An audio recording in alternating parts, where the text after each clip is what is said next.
Bran Stark felt the icy winds cut across his cheeks as he guided his small party deeper into the barren lands beyond the wall. The wall itself was an imposing scar upon the world behind him, visible even when it was little more than a shadow in the distance. Its height seemed to mock them for venturing farther north, as if no living creature was ever intended to return. Each time he turned his head, Bran saw that looming, frozen fortress, blue and indifferent, like a mountainous reminder of the great threat that lay beyond. He shivered, though not entirely from cold. Something in this land, an old, nameless power, called to him. It had murmured in his dreams and visions for weeks, beckoning him to search for a secret hidden among the endless expanses of ice and snow. This part of the world had witnessed more unspeakable wonders and terrors than even the three-eyed raven had shared. Yet, those glimpses of old magic were precisely why Bran had to press on. He traveled on Hodor's back no longer, that simpler time was past. Hodor was gone, lost in the labyrinth of death and sorrow, but Bran had grown in other ways.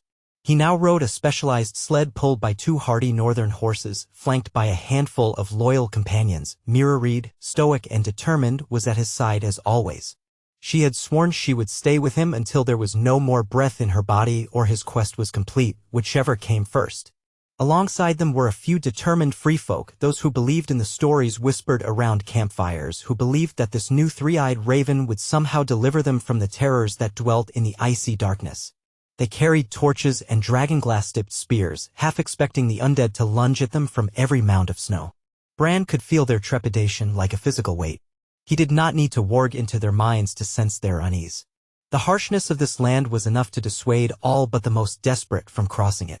Winds howled like hungry wolves and the sun's pale light was fleeting, sinking behind the horizon too soon each day. At times, the sky churned gray and white with oncoming storms. At other times, an eerie twilight hung for hours, the drifting swirl of snow looking almost like ghostly figures dancing across the tundra. Yet Bran pressed onward. He was guided by visions he scarcely understood. At night, he closed his eyes and found himself slipping through the currents of time, glimpsing shards of events and destinies. He saw a great wing, black and glinting with ice, stirring in a hidden cavern. He heard the scraping of scales, a rumble that could have been thunder or breathing. Then came flashes of an old presence, an ancient awareness that peered back at him from the dark. It was neither purely malevolent nor purely benign. It was like the weirwood trees, beyond mortal conceptions of good or evil. And still, it called him north, repeating this insistent refrain with each night's dream until he could do little else but obey. The free folk who accompanied him were not certain why they followed. Some hoped to find a new safe haven, though such hopes were nearly impossible in this wasteland. Others believed that if Bran Stark and Meera Reed sought old magic here, perhaps they would discover a weapon powerful enough to end the long night for good. Many of the free folk had lost loved ones to the White Walkers and their whites. If there was any shred of hope for vengeance, they would risk everything. Each step deeper into this forsaken land hammered home the reality that their footsteps might be the last made by living souls in these parts. The creeping sense of doom only magnified as they moved forward. Bran's awareness, heightened by his training, extended through the ravens that often followed them. When he concentrated, he could slip into the mind of a black-feathered scout circling overhead, able to see beyond the next ridge or crevasse. On certain occasions, he used wolves, even the great white dire wolves that prowled these parts, to sense danger. But the land was so bleak that even the animals' senses were saturated with emptiness. There were no herds of deer, no rabbits to chase, just the unending desert of ice. And yet there was something else, a faint glow at the edges of his warging sense, an essence that emanated from somewhere within the labyrinth of freezing peaks. They trudged on for days, battered by stinging hail, battered by a cold so profound it felt alive. Their rations ran low. They found caves to shelter in at night, caves carved by time or by the secret hand of the children of the forest long ago. Darkness pressed in, and each person took their watch, eyes scanning for signs of the White Walkers or whites. On the nights where the wind died down, the silence felt deafening. It was as if the land itself was holding its breath.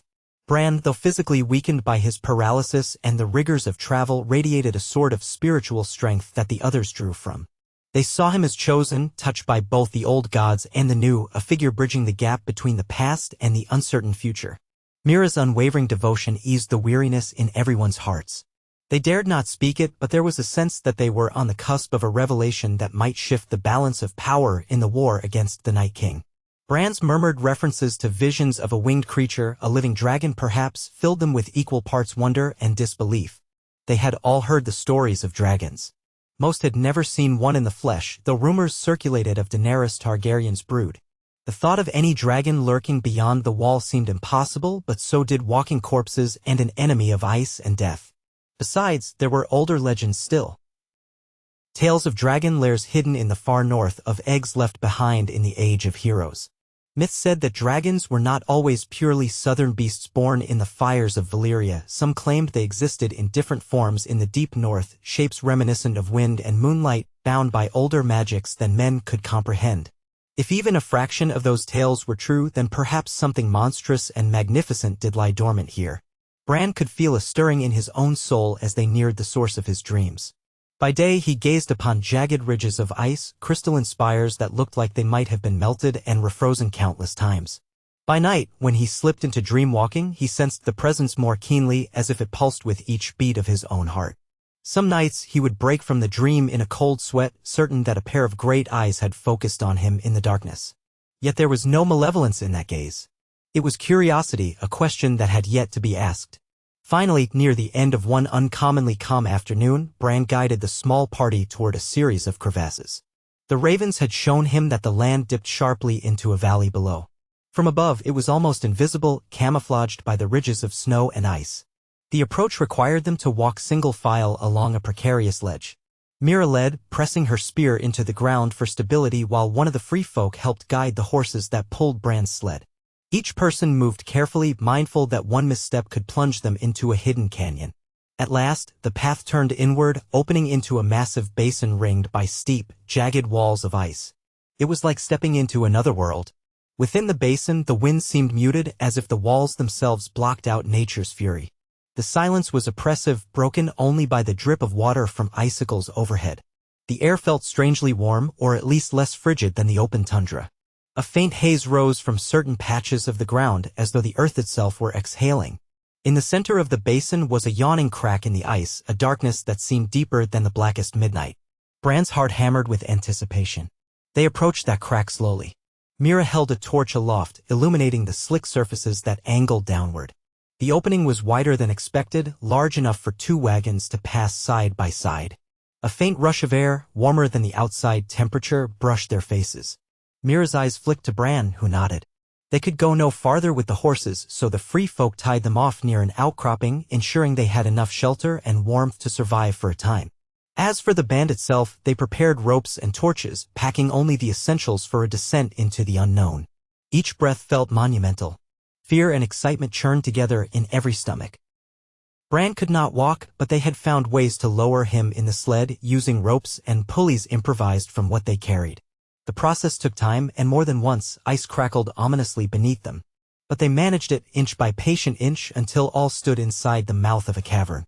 The temperature continued to rise as they moved deeper, the sound of dripping water more persistent. Sometimes, the ice beneath their feet gave way to rock, as if an ancient geothermal vent lay hidden below. Bran recognized this might well be the only reason such a place could exist. Pockets of warmth from beneath the Earth's crust, a phenomenon that might sustain life of a kind they had yet to understand. Torchlight danced on the walls, revealing swirling patterns in the stone and ice. Time and heat had carved strange shapes, smooth recesses, and tunnels that stretched into the distance. Echoes of footsteps and clinking gear returned to them in distorted forms.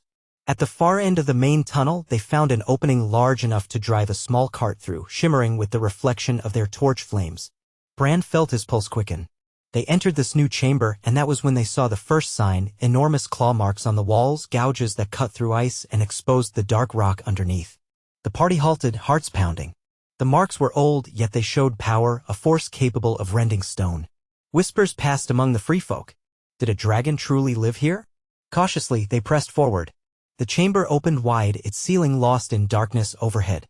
Strange, pale growths hung down, icicles or stalactites of translucent minerals that glistened. If the group had not been terrified, they might have marveled at the beauty. The air was unmistakably warmer, and a faint blue luminescence traced some cracks in the walls, reminiscent of the glow one might see in certain deep caverns. And amid all this, dominating the center, lay a massive shape, at first so still that it could have been a formation of rock or ice. Then the shape stirred, and they heard the rasp of scaled flesh against stone. A collective gasp echoed through the chamber, and the free folk raised their spears. Mira gripped her torch so tightly her knuckles turned white. Bran's eyes widened. The figure was a dragon, larger than he had expected, although it was not quite so massive as the stories of Balerion the Black Dread. But in this enclosed space, it loomed, an ancient creature that might as well have been a living mountain. Its scales were a deep onyx, edged with frost. When it shifted, the ridges of its spine caught the torchlight, giving off a faint glimmer. It opened a single eye, a cold, pale blue color like the glacial ice. That eye passed over the intruders, regarding them with neither immediate aggression nor welcome. Yet Bran felt the weight of that gaze land squarely upon him. The group froze, uncertain whether to flee or stand their ground. The dragon exhaled, producing a gust of heated air that billowed around them. It smelled of brimstone and something older. Bits of frost and ice flaked off its hide, drifting to the ground in a delicate dance. The creature was not asleep, though it had been resting. Its limbs tensed, the huge muscles coiled beneath the black scales. Yet it did not launch an attack. It seemed almost curious if such an emotion could be attributed to a dragon. Bran sensed intelligence behind that gaze, an intelligence deep and ancient, perhaps more ancient than the Targaryen dragons, linked somehow to the magical mysteries that thrived in the far north. Bran swallowed, his throat dry, and reached out with his mind. Since his training under the three-eyed raven, he had learned he could sometimes brush the consciousness of animals, even men, with his own. But this was no ordinary beast. The moment his awareness touched it, he felt a shock, as though he had tried to seize the blade of a sword. The dragon's mind was layered with wards of old magic, intertwined with the primal energies of the earth and ice. Yet there was a flicker of something welcoming, a recognition that parted the barrier for the briefest moment. One of the free folk muttered a warning, raising his spear. But Bran raised a hand to stop him. The dragon shifted, drawing back its lips in what might have been a silent snarl, revealing rows of teeth like curved daggers. Yet it did not strike. Bran closed his eyes and tried again to project calm, to convey they meant no harm. The warmth emanating from the dragon intensified, forming a strange circle around them, as if the climate of the cavern were under the creature's control. When Bran opened his eyes, he found that the dragon had lowered its head, leveling that enormous blue eye at him. He watched, spellbound, as the dragon extended its serpentine neck. The horns at the back of its skull gleamed with the same frosty sheen. Its breath, a swirl of steam and heat, washed over Bran. Mira tensed, ready to throw herself between them if needed. Bran felt a pulse within his own mind, a resonance that felt almost like the steady thrumming of a heart deep underground. For a moment it was as if the dragon's consciousness pressed against his, testing, questioning. Bran did not resist. He let his mind open, let his essence flow as best he could without fear. He thought of the old gods, the weirwood trees, the swirling tapestry of time he could travel through. He thought of the desperate struggle against the Night King, the countless souls already lost. Then he remembered his father, his mother, his brothers, sisters, Hodder, and all who had guided or protected him. He remembered love and sacrifice. It was a swirl of images that poured forth, carried by his sorrow and his hope. In that moment, the dragon exhaled once more. Then, to everyone's astonishment, it shifted its colossal body with surprising grace and lowered itself to the ground. Its tail flicked, sending a gust of wind around the cavern. The instant tension in the air subsided, though no one dared move or speak. Its eye closed for a beat, then opened again, and there was a subtle transformation in its stance, a willingness to let these intruders remain. Bran breathed out, not realizing he had been holding his breath. He could hardly believe what had just passed between them, but he felt certain that this creature recognized him, or at least recognized some deeper purpose he carried. The feeling was not one of ownership. He knew enough from his limited contact with the minds of large predators to understand that they would not be dominated. Dragons, in particular, were known for their fierce independence. Yet there was a connection forming, a nascent bond of trust, or at least tolerance. Slowly, Bran reached out a hand the same way he might cautiously approach a wild dire wolf. He was too far to physically touch the dragon, but the gesture carried weight. In answer, the dragon rumbled softly, a deep vibration that coursed through the chamber floor. The tension in the group began to unwind. Mira let out a shaky breath, lowering her spear. The free folk exchanged uncertain glances. This was beyond any legend they had ever heard. A living dragon hidden away in an icy cavern beyond the wall was unthinkable. But then, from the darker recesses of the cavern, came a sudden flurry of movement. Bran and his group tensed. Several shapes emerged, small, scurrying creatures. Some were ice-white lizards as big as dogs, with membranous wings that suggested they could glide or flutter short distances. They darted across the edges of the chamber, disappearing into cracks in the ice walls. The large dragon paid them no heed, as if they were mere pests or lesser cousins. But the group's torches revealed something else as well: bones. Piles of bones strewn about in corners, large and small. Some might have belonged to bears or direwolves. Others belonged to creatures so ancient or foreign that none among Bran's party could identify them. Yet there was a presence in these depths that felt undeniably alive, and not just in the form of the dragon. Bran sensed a lingering aura of magic reminiscent of the wards used by the children of the forest. Perhaps this place had been a sanctuary for them long ago, or maybe it was even older, a primordial pocket of warmth where a dragon had made its lair since the distant past. How it had remained concealed for so long was a question that boggled the mind. But now, standing before this majestic creature, Bran felt certain that it had a role to play in the struggle to come. Over the next few hours, the group cautiously explored the chamber. They found smaller alcoves where warm water trickled from hidden springs. The dragon seemed content to watch them, occasionally snorting or shifting to keep them within its field of vision. It never once attempted to harm them. Bran's attempts to connect deeper with the dragon's mind met resistance. The creature bore layers of protective magic, or perhaps an innate resistance as a being of raw power. But he caught glimpses, flashes of bright moonlight on snow, a swirl of ancient memories. In some of them, the dragon soared beneath the aurora-laced skies over endless fields of white. In others, it coiled around a cluster of large, pale eggs. The impressions were too fragmented to piece together a coherent story, but they hinted that the dragon had lived here for a very long time. The question was, would it help them? That night, for the first time in days, the group slept in relative warmth. They set up a small camp along one side of the chamber, far from the bone piles but within sight of the dragon. A few of the free folk stood watch, though exhaustion dulled their fear. The knowledge that something so large lurked nearby was unsettling, but there was also relief in being out of the cutting winds. Mira and Bran remained awake longer than the rest, discussing their next steps in hushed voices. She asked him whether the dragon might be used to fight the Night King. Bran answered that he did not know if the creature would agree to such a bond, but he suspected it might be the key to defeating their ancient foe. If the dragon was indeed incorruptible, bound to the primal magic of the land rather than the living flame that once fueled Targaryen beasts, it might resist the Night King's power to raise the dead and twist life. Bran tried to glean more in his dreams that night. He sank into a vision of swirling snow guided by an unseen force. He soared over a dark sky, saw the wall in the distance, and glimpsed the Night King's forces, an army of the dead, countless wights marching in cold darkness. In the corner of his mind, he felt the flicker of the dragon's presence. Suddenly, he was yanked from the dreamscape by a freezing force that clutched at his soul. The Night King was reaching for him, an echo of that dreaded power that had once marked him. Bran woke with a jolt, cold sweat trickling down his forehead. The others stirred, and the dragon itself lifted its head, snorting in agitation. "Inth." The hush that followed, Bran shared what he had sensed. The Night King was on the move. Time was running short. If they wanted the dragon's help, they had to earn its trust now. Yet how could one earn the trust of a being so ancient and alien? Bran resolved to try in the morning once he gathered his strength. When dawn arrived, though it was difficult to tell in that subterranean realm, Bran reached out with his mind once more. This time, he tried to convey images of the White Walkers, the undead, the long night approaching. He let the dragon see the devastation these creatures brought, villages ransacked, the living turned into a frozen parody of life.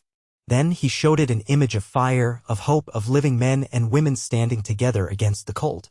He poured all his intention into that mental tapestry. The dragon stirred, rising to its full height, and took a single thunderous step toward Bran. Its mouth opened, revealing a luminous glow deep in its throat, as though a well of geothermal fire lay within. The free folk backed away, spears at the ready, but Bran spoke aloud in as steady a voice as he could muster. He told the dragon they had come for its help, that the White Walkers would destroy everything if left unchecked, that even this hidden sanctuary would not remain safe forever. The dragon's head tilted, the ridges along its neck vibrating with a low growl. Moments stretched in uneasy tension. Bran's mind raced. If the dragon attacked now, they would stand no chance. Even if they managed to scramble out of the cavern, they could not outrun or outfight such a beast. Then the dragon let out a roar, not one of anger, but a resonant call that shook the very walls. Ice fell from the ceiling, shattering around them. As the echo faded, the dragon reared back, spread its wings, massive, dark membranes stretched between bony struts, and gave a great flap. Gusts of heated air blew out the torches. In that darkness, all they could see were the faint glimmers of the dragon's eyes and the glow that emanated from its throat. Another flap, and the beast lifted off the ground, sending ripples of turbulence through the chamber. It circled once overhead, skimming the stalactites, then flew straight at the opening that led outside. With a deafening crash, it broke through some thin ice near the entrance, expanding the path with raw force. In moments, it had left the cavern, soared up into the cold, gray sky.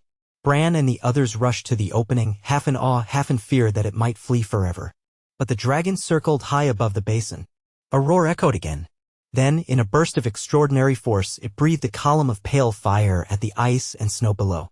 Steam rose in clouds, and the onlookers realized that it was not typical fire as one might see from a Targaryen dragon, but a kind of searing frost flame, hot enough to melt ice instantly yet tinged with a wintry brilliance that defied easy explanation. The ground hissed, turning to water and steam in seconds. The dragon roared as if proclaiming dominion over this realm. Bran felt a surge of hope. This was no typical dragon. It was a creature of raw elemental power, a fusion of ice and flame. If anything could withstand the Night King, it might be this being, shaped by the extremes of the far north, protected by ancient wards. The question, however, was whether it would choose to aid them. As if in answer, the dragon swooped low over the group, the wind of its passing nearly knocking them over. Then it soared back into the cavern, landing with surprising grace. It folded its wings and lowered its head, letting out a softer rumble. That day marked the beginning of a delicate dance of trust between Bran's group and the dragon. They spent hours in the cavern, gradually introducing themselves to its presence. Bran continued attempting to communicate mind to mind, while Mira and the free folk tested how close they could approach without provoking a hostile reaction. To their wonder, the dragon allowed them nearer than they would have believed. It would sniff at them, lips curling back over those dagger-like teeth, but it did not attack. Over time, they discovered that the dragon accepted small offerings of the game they had left in their packs, though it hardly needed such sustenance. Mostly, it seemed to feed on the geothermal energies within the cavern as well as the occasional predator foolish enough to wander in. Meanwhile, Bran's visions began to clarify. Each time he touched the dragon's mind, he felt less of that initial shock. He discovered that the dragon's name, if such a concept existed, sounded like a rolling thunderclap in the old tongue of the free folk, something akin to Avarax. He saw glimpses of Avarax's memories. Glacial storms, hidden chambers deep in the earth, shadowy figures that might have been the children of the forest. He saw the shimmering lights of the aurora overhead and felt the throbbing heartbeat of the planet itself. Through it all, the dragon had endured, uncorrupted by the nightmares that ravaged the world. In one particularly vivid vision, Bran saw Avarax confronted by a group of wights long ago. They had attempted to swarm it in a cave system not unlike this one. The dragon's frost flame had reduced them to ashes and dust in seconds. Then a figure resembling the Night King had appeared, brandishing that deadly icy spear. But when he hurled it, the dragon vanished into swirling snow, immune to the cold that formed the White Walker's weapon. The memory ended abruptly. Bran woke from the vision breathless. He knew now, without a doubt, that the Night King's magic had limits, that even his spear, capable of killing Daenerys's dragon Viserion, could not so easily bring down this northern-born serpent. The wards that shaped Avarax were older than Valyrian lore, perhaps as old as the first Long Night itself. Encouraged by these revelations, Bran and Mira decided it was time to test the dragon's will in a real-world scenario. They found a small pack of wights near a glacier several miles from the basin, a scouting party, or a lost remnant of a larger force. Using ravens to track them, they lured the wights toward a clearing. Avarax followed overhead, wings beating the frozen air. The creature seemed almost eager for the confrontation, its eyes shining with a predatory gleam. As soon as the wights came into view, skin shriveled and eyes glowing with that unnatural blue, the dragon descended. It unleashed its frost flame in a wild torrent, instantly incinerating half the group. The others advanced, brandishing rusted weapons, but the dragon swooped low, smashing them with its tail and tearing them apart with its claws. Within minutes, the wights were reduced to scattered limbs and lifeless remains. The dragon roared triumphantly, steam billowing from its nostrils. Bran and the others watched from a vantage point, awe and relief mingling in their chests. This was the weapon they had dreamed of, a being too steeped in primordial magic to be twisted by the Night King's touch, yet still possessed of enough raw ferocity to turn entire columns of wights into dust. After that victory, the group returned to the cavern. The day's events seemed to strengthen the bond between Bran and Avarax. The dragon allowed Bran to touch its scales for the first time, letting the boy's hand rest against its flank. The surface was surprisingly warm, despite the icy sheen. Up close, Bran could see the intricate patterns carved across each scale, like runes etched by nature itself. He felt a faint hum as though the dragon's blood carried currents of mystical energy. The contact left Bran trembling but exhilarated.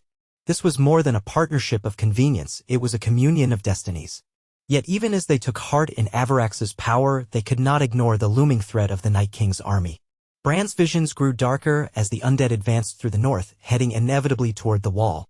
The living had gained a formidable ally, but would it be enough to turn the tide? Bran sent out ravens, countless blackbirds that soared over the haunted forests and snowy plains, seeking any sign of the Night King's vanguard. Each report returned to him in fragments, a hamlet wiped out, a band of free folk scattered, the dead reanimated to swell the ranks of the whites. It was only a matter of time before a decisive clash came. The question was, how to bring Avarax south of the wall. The magical wards on the wall had once prevented the dead from crossing until the Night King found a way. Would they hinder Avarax, or would the dragon's unique nature allow it to pass? Bran did not know. With time slipping away, they decided to lead the dragon to the wall itself and attempt the crossing. If the wards repelled it, they would have to fight north of the wall, hoping to stop the Night King before he reached the southern kingdoms. If Avarax could cross, then a new front would open, the living might stand a chance in a true field of battle with the dragon's power in their ranks. The journey was far different from the one that brought Bran and his companions north. With Avarax, the cold winds felt less oppressive, as if the creature's presence reshaped the local climate. Where the dragon landed to rest, the ice thawed slightly beneath its claws, forming fleeting pools of water that refroze once it took flight. By day, the skies echoed with its powerful wing beats. By night, it curled around the small camp, a silent guardian that repelled wights or beasts foolish enough to approach. A sense of reverence grew among the free folk who traveled with Bran. They began to whisper prayers to the ice dragon, calling it a sign of the old god's favor. Some even believed it was an avatar of the gods themselves. Bran tried not to let reverence cloud his judgment, but he could not help feeling a flicker of worshipful awe each time he beheld Avarax in flight. The dragon was a living testament to the mysteries of their world, mysteries that defied the logic of man and outlasted the rise and fall of civilizations. More than once, Bran found himself reflecting on the old stories of the Age of Heroes, on the legends of Azor Ahai, the prince that was promised, and the last hero who fought alongside the children of the forest. Perhaps the prophecy was bigger than any single figure, bigger than Targaryen blood or any one line of kings. Maybe the real hope lay in forging alliances with the primal forces of creation itself, bridging the gap between mortal and myth. When they reached the outskirts of the wall, the group beheld a grim sight. A band of whites had gathered at the northern face, clawing mindlessly at the ice as though searching for a way through. Here, the wind whipped savage gusts of snow and the temperature dropped even further, as if the presence of the undead leached warmth from the air. The wall stood tall, its crystalline surface tinted with the ghostly light of a wan sun. Bran thought he could sense the wards woven into its ancient foundations, wards that the Night King had partially undone when he marked Bran, but perhaps not entirely. High atop the battlements, watchfires gleamed. The remnants of the Night's Watch and men from the south still kept vigil, though their numbers were few. Avarax wasted no time. The moment it spotted the whites, it descended in a rush of black wings, unleashing its frost flame with a roar. Bran and the others held back, letting the dragon do its work. The whites, unprepared for an aerial assault, were annihilated in seconds, their skulls popping and their decayed flesh sizzling in the cold fire. The stench was ghastly, but the area was clear. With that threat removed, Bran signaled for Mira and the free folk to approach. The men atop the wall responded with astonished shouts, having witnessed a dragon incinerate the undead below. They raised no arrow in hostility. How could they, in the face of such power? Bran called out, identifying himself, and asked them to open the gate. A ripple of disbelief ran through the watchmen. They had not expected any living soul, let alone Bran Stark astride a sled, accompanied by a monstrous black dragon. Slowly, the gates groaned open, revealing a passage that led through the thick ice, lit by torches. Avarax circled overhead, clearly too large to fit through. The watchers at the top of the wall exchanged nervous glances. Would the wards repel the dragon as soon as it tried to pass over? Bran urged Avarax to try crossing above, near the top of the wall. The massive beast soared upward, beating its wings against biting winds, until it hovered at the apex. There, a faint shimmer crackled in the air, ancient wards flaring in response to the dragon's presence. For a moment, it seemed as though an invisible barrier pushed against Avarax. The dragon roared, its eyes flaring with that icy blue brilliance. Then it pressed forward as if grappling with an unseen foe. The watchers below held their breath, uncertain whether the wards would hold or fail, friend or foe. Bran felt a surge of panic. Had they come all this way for nothing? But then, with a final roar, Avarax broke through. The air crackled like lightning striking ice. A sudden burst of steam erupted where the wards had resisted, and then the dragon was through, gliding on the southern side of the wall. A collective gasp rose from everyone who witnessed it. The wards had not been strong enough to repel such a creature. Perhaps that was because Avarax was not undead nor wholly of the realm of men. It was something else entirely, forged in an older crucible. Relief washed over Bran. Their greatest hope had crossed into the Seven Kingdoms, ready to confront the Night King if he should break past the wall, or, more likely, to seek him out before he ever had the chance. Yet that triumph was short-lived. Word reached Bran that the Night King was not far from breaching the eastern section of the wall, near Eastwatch by the sea, where rumors spoke of a confrontation with another portion of the living forces. Bran and Mira wasted no time. They decided to fly Avarax there to meet the Night King head-on, rather than wait. The Watchers at Castle Black could scarcely believe the plan, but they had no real authority to stop them. The small party, which now included a few watchmen who volunteered to fight, gathered their supplies. Bran mounted a makeshift saddle behind the dragon's neck, securing himself with sturdy ropes. Mira climbed behind him, while the rest of the free folk clung to harnesses strapped to the dragon's flank, an insane gamble, but the only means to move quickly enough.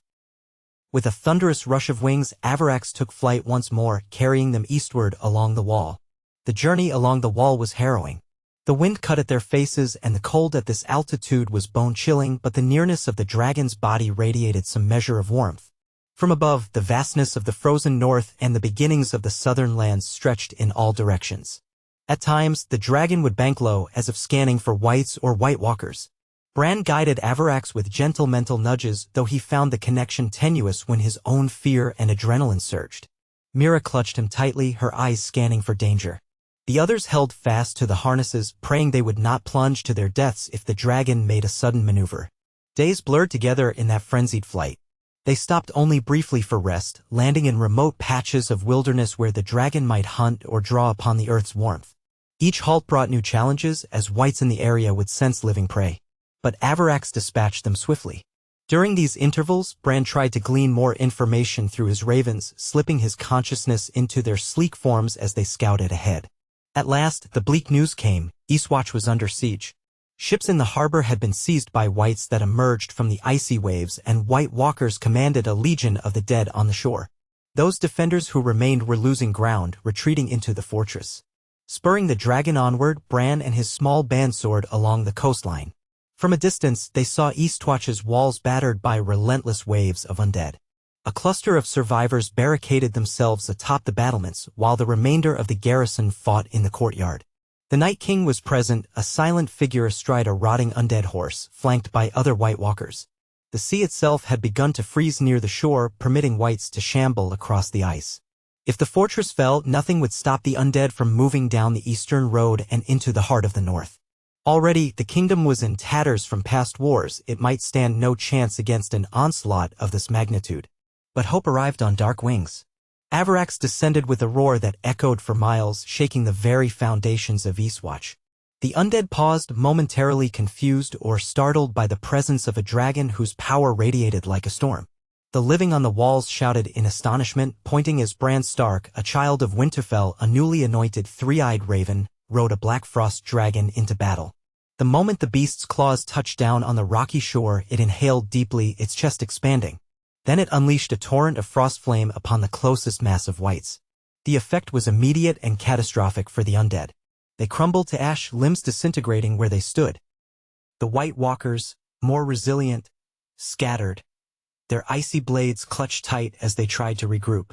From his vantage, Bran saw the Night King slowly turn his head, those glacial blue eyes narrowing at the sight of Avarax. There was recognition there, and a smoldering hatred. The Night King raised a hand, and at once, columns of whites began shuffling into new formations. Another White Walker hefted an ice spear, reminiscent of the weapon that had brought down Viserion. Bran's heart lurched. He mentally shouted a warning to Avarax, who roared in defiance. The White Walker launched the spear. Avarax twisted with serpent-like speed. The spear grazed a wing membrane, sending shards of ice exploding outward, but did not pierce the dragon's heart. Avarax roared in pain, yet remained aloft, hovering just above the ground. Seizing the advantage, the undead forces tried to surge forward. But Avarax unleashed another devastating blast of frost flame, halting them in their tracks. The watchers on the wall cheered, rallying to attack the disoriented wights. Mira and the free folk leaped from the dragon's side, spears at the ready, joining the defenders on the battlements. A furious melee erupted. The White Walkers, each a lethal foe, strove to cut down any living being within reach. But the presence of the dragon turned the tide. Any cluster of undead that formed too thickly became a target for Avarax's breath. The shimmering white-blue flame annihilated them, leaving only scorched ground and drifting ash. All the while, the Night King remained nearly motionless, his gaze locked on the dragon. He dismounted, stepping across the field of battle with a regal air. In one swift gesture, he conjured shards of ice from the ground, sending them hurtling toward the dragon's flank. Bran guided Avarax into a swift aerial maneuver, but one shard struck the creature's hind leg, causing a pained roar. The dragon landed heavily, nearly collapsing. Bran clung desperately to the ropes. The Night King advanced with measured steps, raising a new spear of ice, larger and crackling with malevolent energy. This was no ordinary weapon. It pulsed with the essence of death. Bran could feel it sapping the warmth around it, turning here to frost. Time seemed to slow. The living and the dead clashed all around, screams echoing against the fortress walls. Mira battled a White Walker on the parapet, her dragonglass spear clanging against its ice blade. The Watchers rained arrows on the Whites, trying to keep them from overrunning the defenses. And Bran, atop the wounded Avarax, stared down the Night King. In that moment, Bran realized that this ancient evil would not stop until it extinguished all life. The Night King lifted his arm, preparing to hurl the spear that might end their final hope. Summoning every ounce of will, Bran cast his consciousness outward. He felt the swirling energies around Avarax, the primal currents that shaped the dragon's existence. They were chaotic and powerful like an untamed storm. Bran reached deeper, seeking to synchronize with the dragon's spirit. He offered no commands, only alliance, a melding of purpose. He let Avarax sense the hopes of the living, the centuries of struggle, the love and sacrifice that bound humanity together. For a heartbeat, he sensed the dragon hesitate as though uncertain how to respond. Then, with a sudden rush of understanding, Avarax roared, and Bran felt an immense surge of energy pour through him. Their minds brushed in a fleeting union, forging a bond unlike anything Bran had known, even when warging direwolves. Avarax reared up, ignoring the pain in its wounded leg. The Night King launched his spear. But instead of dodging, the dragon opened its jaws wide, unleashing a torrent of frost flame so intense it almost blazed white. The spear collided with the flame midair. For an instant, the two forces clashed, crackling and sparking, forming a whirlwind of ice shards and blue-white fire. Bran felt the shock reverberate through his bones. The Night King pressed forward with supernatural strength, determined to break through the dragon's flame and strike true. But Avarax roared again, doubling the intensity of its breath. The ancient wards that protected the dragon flared bright, and in that cataclysmic moment, the spear shattered. Icy fragments rained down, evaporating in the heat of the frost flame. For the first time, Bran thought he glimpsed something like surprise in the Night King's expression. The undead monarch stepped back, forced to shield his face from the swirling energies that threatened to consume him. Avarax advanced, limping but resolute, continuing to breathe its devastating flame. The ground at the Night King's feet cracked and sizzled, entire sections of it melting into slush. Wights that wandered too close were instantly obliterated. The Night King retreated a step more, raising one hand in an attempt to conjure more ice. But the dragon's onslaught was unrelenting, fueled by a deeper magic that transcended the cold that gave the White Walkers their power. With a final burst of fury, the flame pushed forward, enveloping the Night King in a blinding flash. When the light faded, the Night King stood in the center of a scorched circle. Steam rose from his form, and for an instant he looked diminished, as though the unearthly chill that sustained him was faltering. But the dreaded figure was not destroyed. In a silent wrath, he thrust out both arms. A wave of cold rushed outward in all directions, a bitter wind that left frost on every living thing it touched. Even Avarax recoiled, the edges of its scales growing white with hoarfrost. Bran felt the chill burrow into his soul, threatening to freeze his blood. The watchers on the walls screamed as their hands and faces iced over, though they fought to remain upright. Many wights that had been destroyed began to stir again. The unstoppable force of the Night King's will was once more on the rise. Bran realized they had to break the stalemate quickly. Every moment the Night King stood, he brought more of the dead to his cause. He peered into the swirling energies that connected him to Avarax, searching for an opening. The dragon roared defiantly, rearing back as if to unleash one final, decisive strike. Summoning all the magic it contained, Avarax exhaled again. This time, the flame was not just a torrent but a focused beam, a concentrated pillar of ice fire that cut through the swirling blizzard. The Night King tried to raise a new barrier, but the raw power behind the dragon's breath was too great. The searing energy engulfed him, and though he tried to resist, his form began to fracture, ice cracking like thin glass in the sun. A hideous, keening wail escaped him, a sound that might have been rage, or pain, or something more primal. The White Walkers nearby faltered, their control slipping. In the next instant, the Night King shattered. The core of his being, a maelstrom of dark magic, collapsed in on itself under the dragon's might.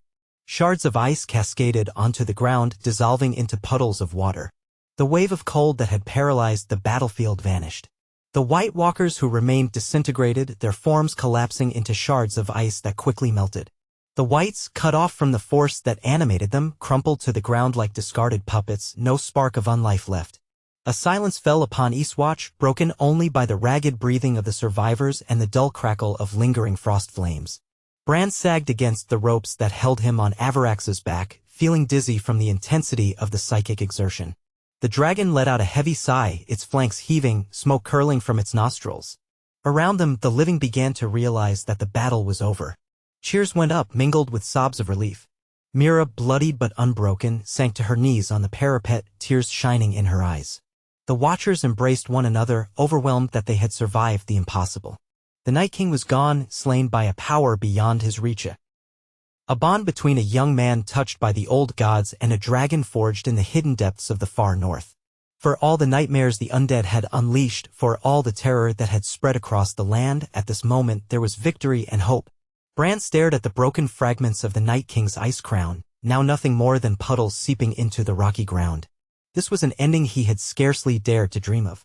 And yet it felt right, as if the tapestry of fate had woven itself toward this point for centuries.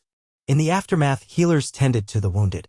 The corpses of the Whites were removed and burned to prevent any lingering magic from resurrecting them. Avarax allowed the most courageous or curious among the defenders to approach, though it still bristled if anyone ventured too close without caution. In an impromptu ceremony under the open sky, the watchmen at Eastwatch hailed Bran Stark as a savior, though he deflected their praise, giving much of the credit to Avarax and the bravery of those who had fought. Messengers were sent down the coast and inland to spread word of the victory. The long night had ended before it truly began. Though portions of the realm still suffered from the White Walkers' forays, the threat at their head was no more. Some feared that new horrors might arise in the years to come, but for now, the North was delivered. Over time, the free folk who accompanied Bran would pass on the story of how a boy with sight beyond sight found the ancient black dragon in a cavern of ice, forging a bond no one thought possible, wielding a magic even the Night King could not corrupt. As the days wore on, the battered forces of the living made their way back through the lands they had once fled, seeking to rebuild shattered homes and bury the dead with honor. Avarax, for the most part, remained near Bran. The dragon claimed a roost in the rocky crags above Eastwatch, preferring the cold shores and the proximity to the roaring sea. Occasionally, Bran would see it take flight, soaring along the coastline or vanishing into the northern skies, as though checking the realm for any lingering pockets of darkness. More than once, Bran would join it in flight, though his injuries forced him to remain in the makeshift saddle.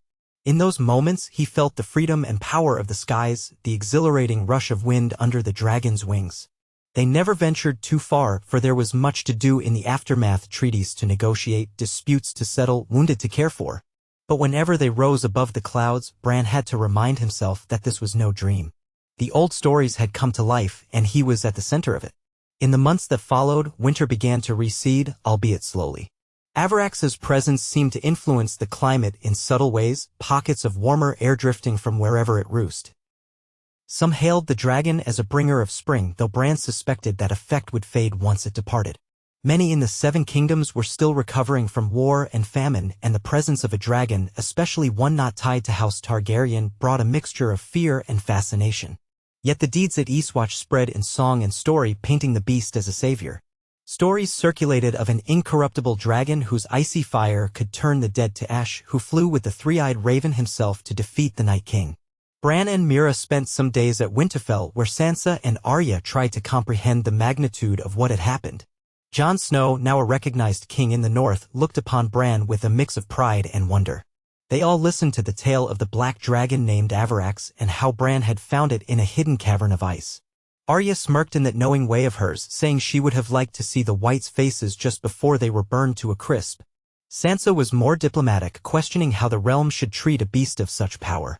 Jon, for his part, simply placed a hand on Bran's shoulder and thanked him, the unspoken gratitude of a brother who recognized that the entire North owed him a debt that could never be repaid. For a time Avarax flew to Winterfell, perching in the frosted hills outside the castle. The inhabitants stood on the battlements, transfixed by the sight. Some children cheered, while others ran to hide behind their parents' cloaks. Yet the dragon did not threaten them. It seemed curious, studying the fortress of House Stark as though searching for a memory of the land's ancient magic. Bran sometimes found the dragon gazing at the weirwood in the godwood, its eyes reflecting the red leaves like rubies in ice. He wondered if Avarax could sense the presence of the old gods, or if it remembered a time when dragons and children of the forest lived under the same skies. Though the immediate threat had passed, Bran understood that the realm's future was still precarious. Armies had been devastated. Resources were scarce after the prolonged winter. He recognized that men might soon forget the terror of the undead and turn their ambitions against each other once again. In quiet moments, he mused on how best to guide the realm, whether the three-eyed raven should remain among men or withdraw to watch events from afar. He felt the weight of prophecy and fate pressing on him, a reminder that his powers were meant for more than just defeating one evil. They were meant to maintain a balance, to ensure that the cycles of life and death continued in harmony. Avarax seemed to sense the shifting mood. The bond between Bran and the dragon, though far from the absolute control of a warg, allowed them to share glimpses of each other's thoughts. The dragon was restless, yearning for the frozen north, but it also recognized the land's need for protection. More than once, it soared far beyond the wall, returning days later as though reassured that the dark forces were truly gone. It brought back small trophies at times, bones of creatures it hunted, or chunks of ice tinted with strange minerals. Bran studied these artifacts, wondering what secrets the North still hid. Eventually, after many councils and gatherings, a celebration was held at Winterfell to honor those who had fought in the Great War. Lords from across the North and some from the southern kingdoms attended, braving the chilly roads. They offered thanks to the Watchers on the Wall, to the free folk who stood beside them, and to Bran Stark, Meerreed, and the Black Dragon that had saved them. The feast was solemn at first, haunted by memories of the dead, but as the night wore on, music and laughter rose in the halls, a testament to survival and renewal. Outside, in the courtyard, Avarax roosted quietly, occasionally rumbling deep in its chest when the music drifted on the wind. The children of the castle dared to creep closer, peering from behind barrels and stable doors, giggling with awe. When the moon rose high, Bran excused himself from the feast. He wheeled his chair to the courtyard, feeling the cold nip at his face. Avarax turned its massive head. In the moonlight, the dragon's scales glistened, the frost riming their edges like jewels. Bran placed a hand on its flank, the old comfort of warmth coursing through him. He closed his eyes, remembering everything that had transpired, the terror of the White Walkers, the painful journey beyond the wall, the discovery of this hidden dragon, the forging of their bond, and the final showdown at Eastwatch. He had once been a boy who liked to climb walls, dreaming of knighthood. Now he was something else entirely, shaped by forces older than men. In the hush of the courtyard, he wondered if the realm would truly know peace.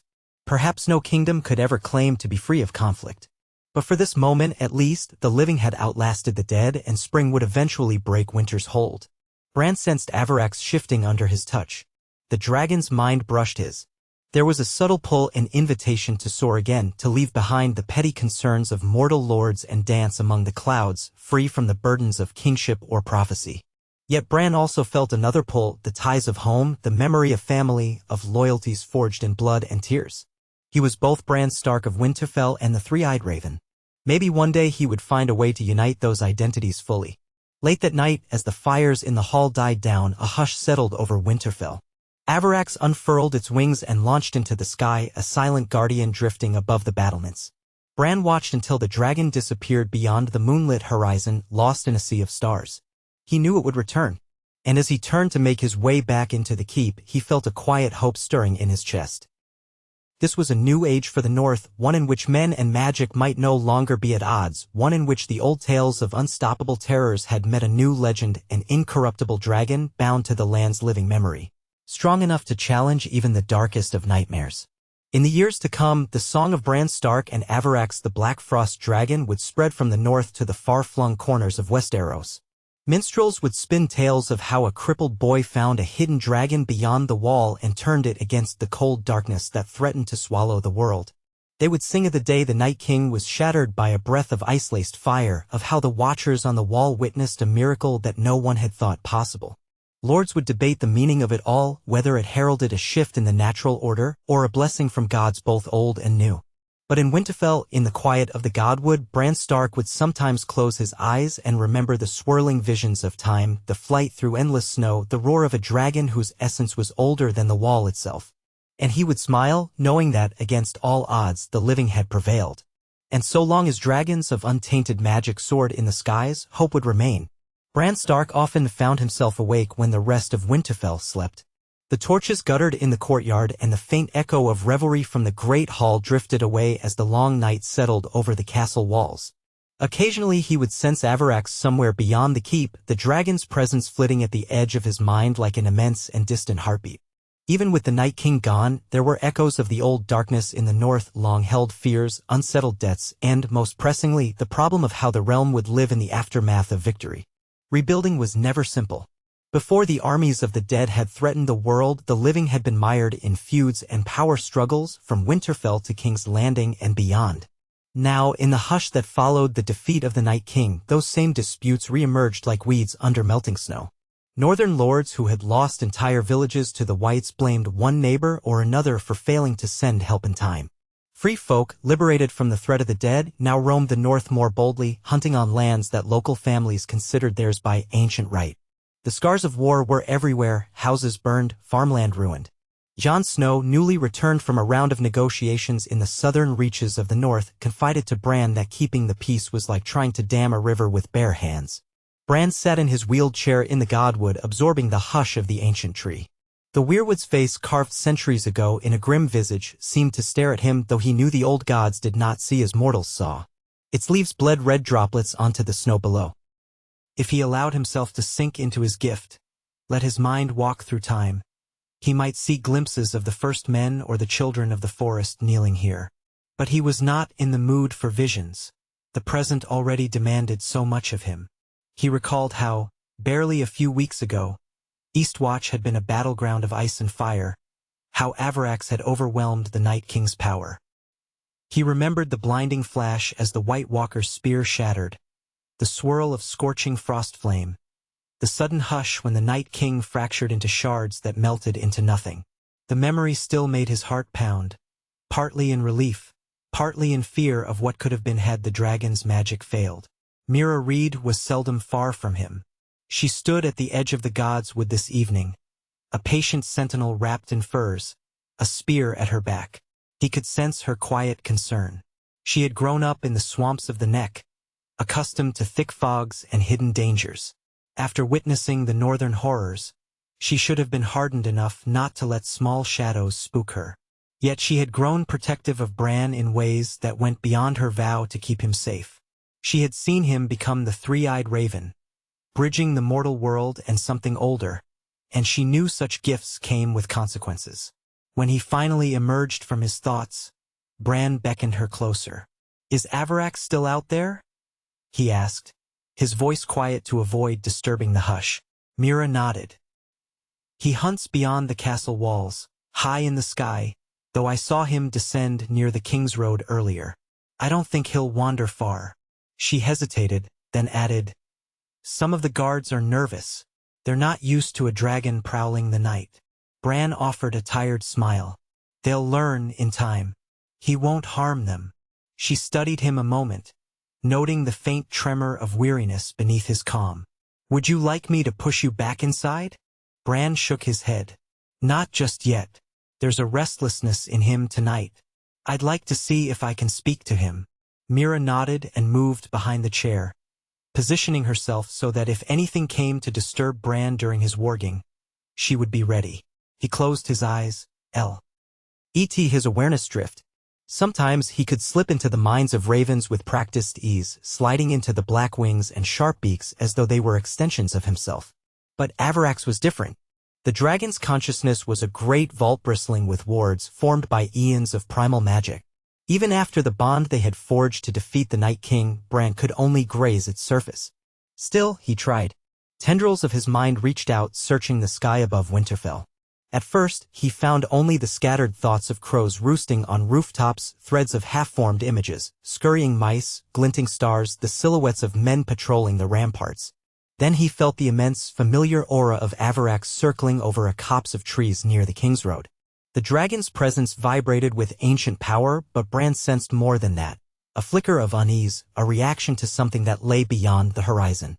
He saw through a haze of dragon sight for the briefest moment, shapes of farmland to the south, torchlit roads snaking toward far towns.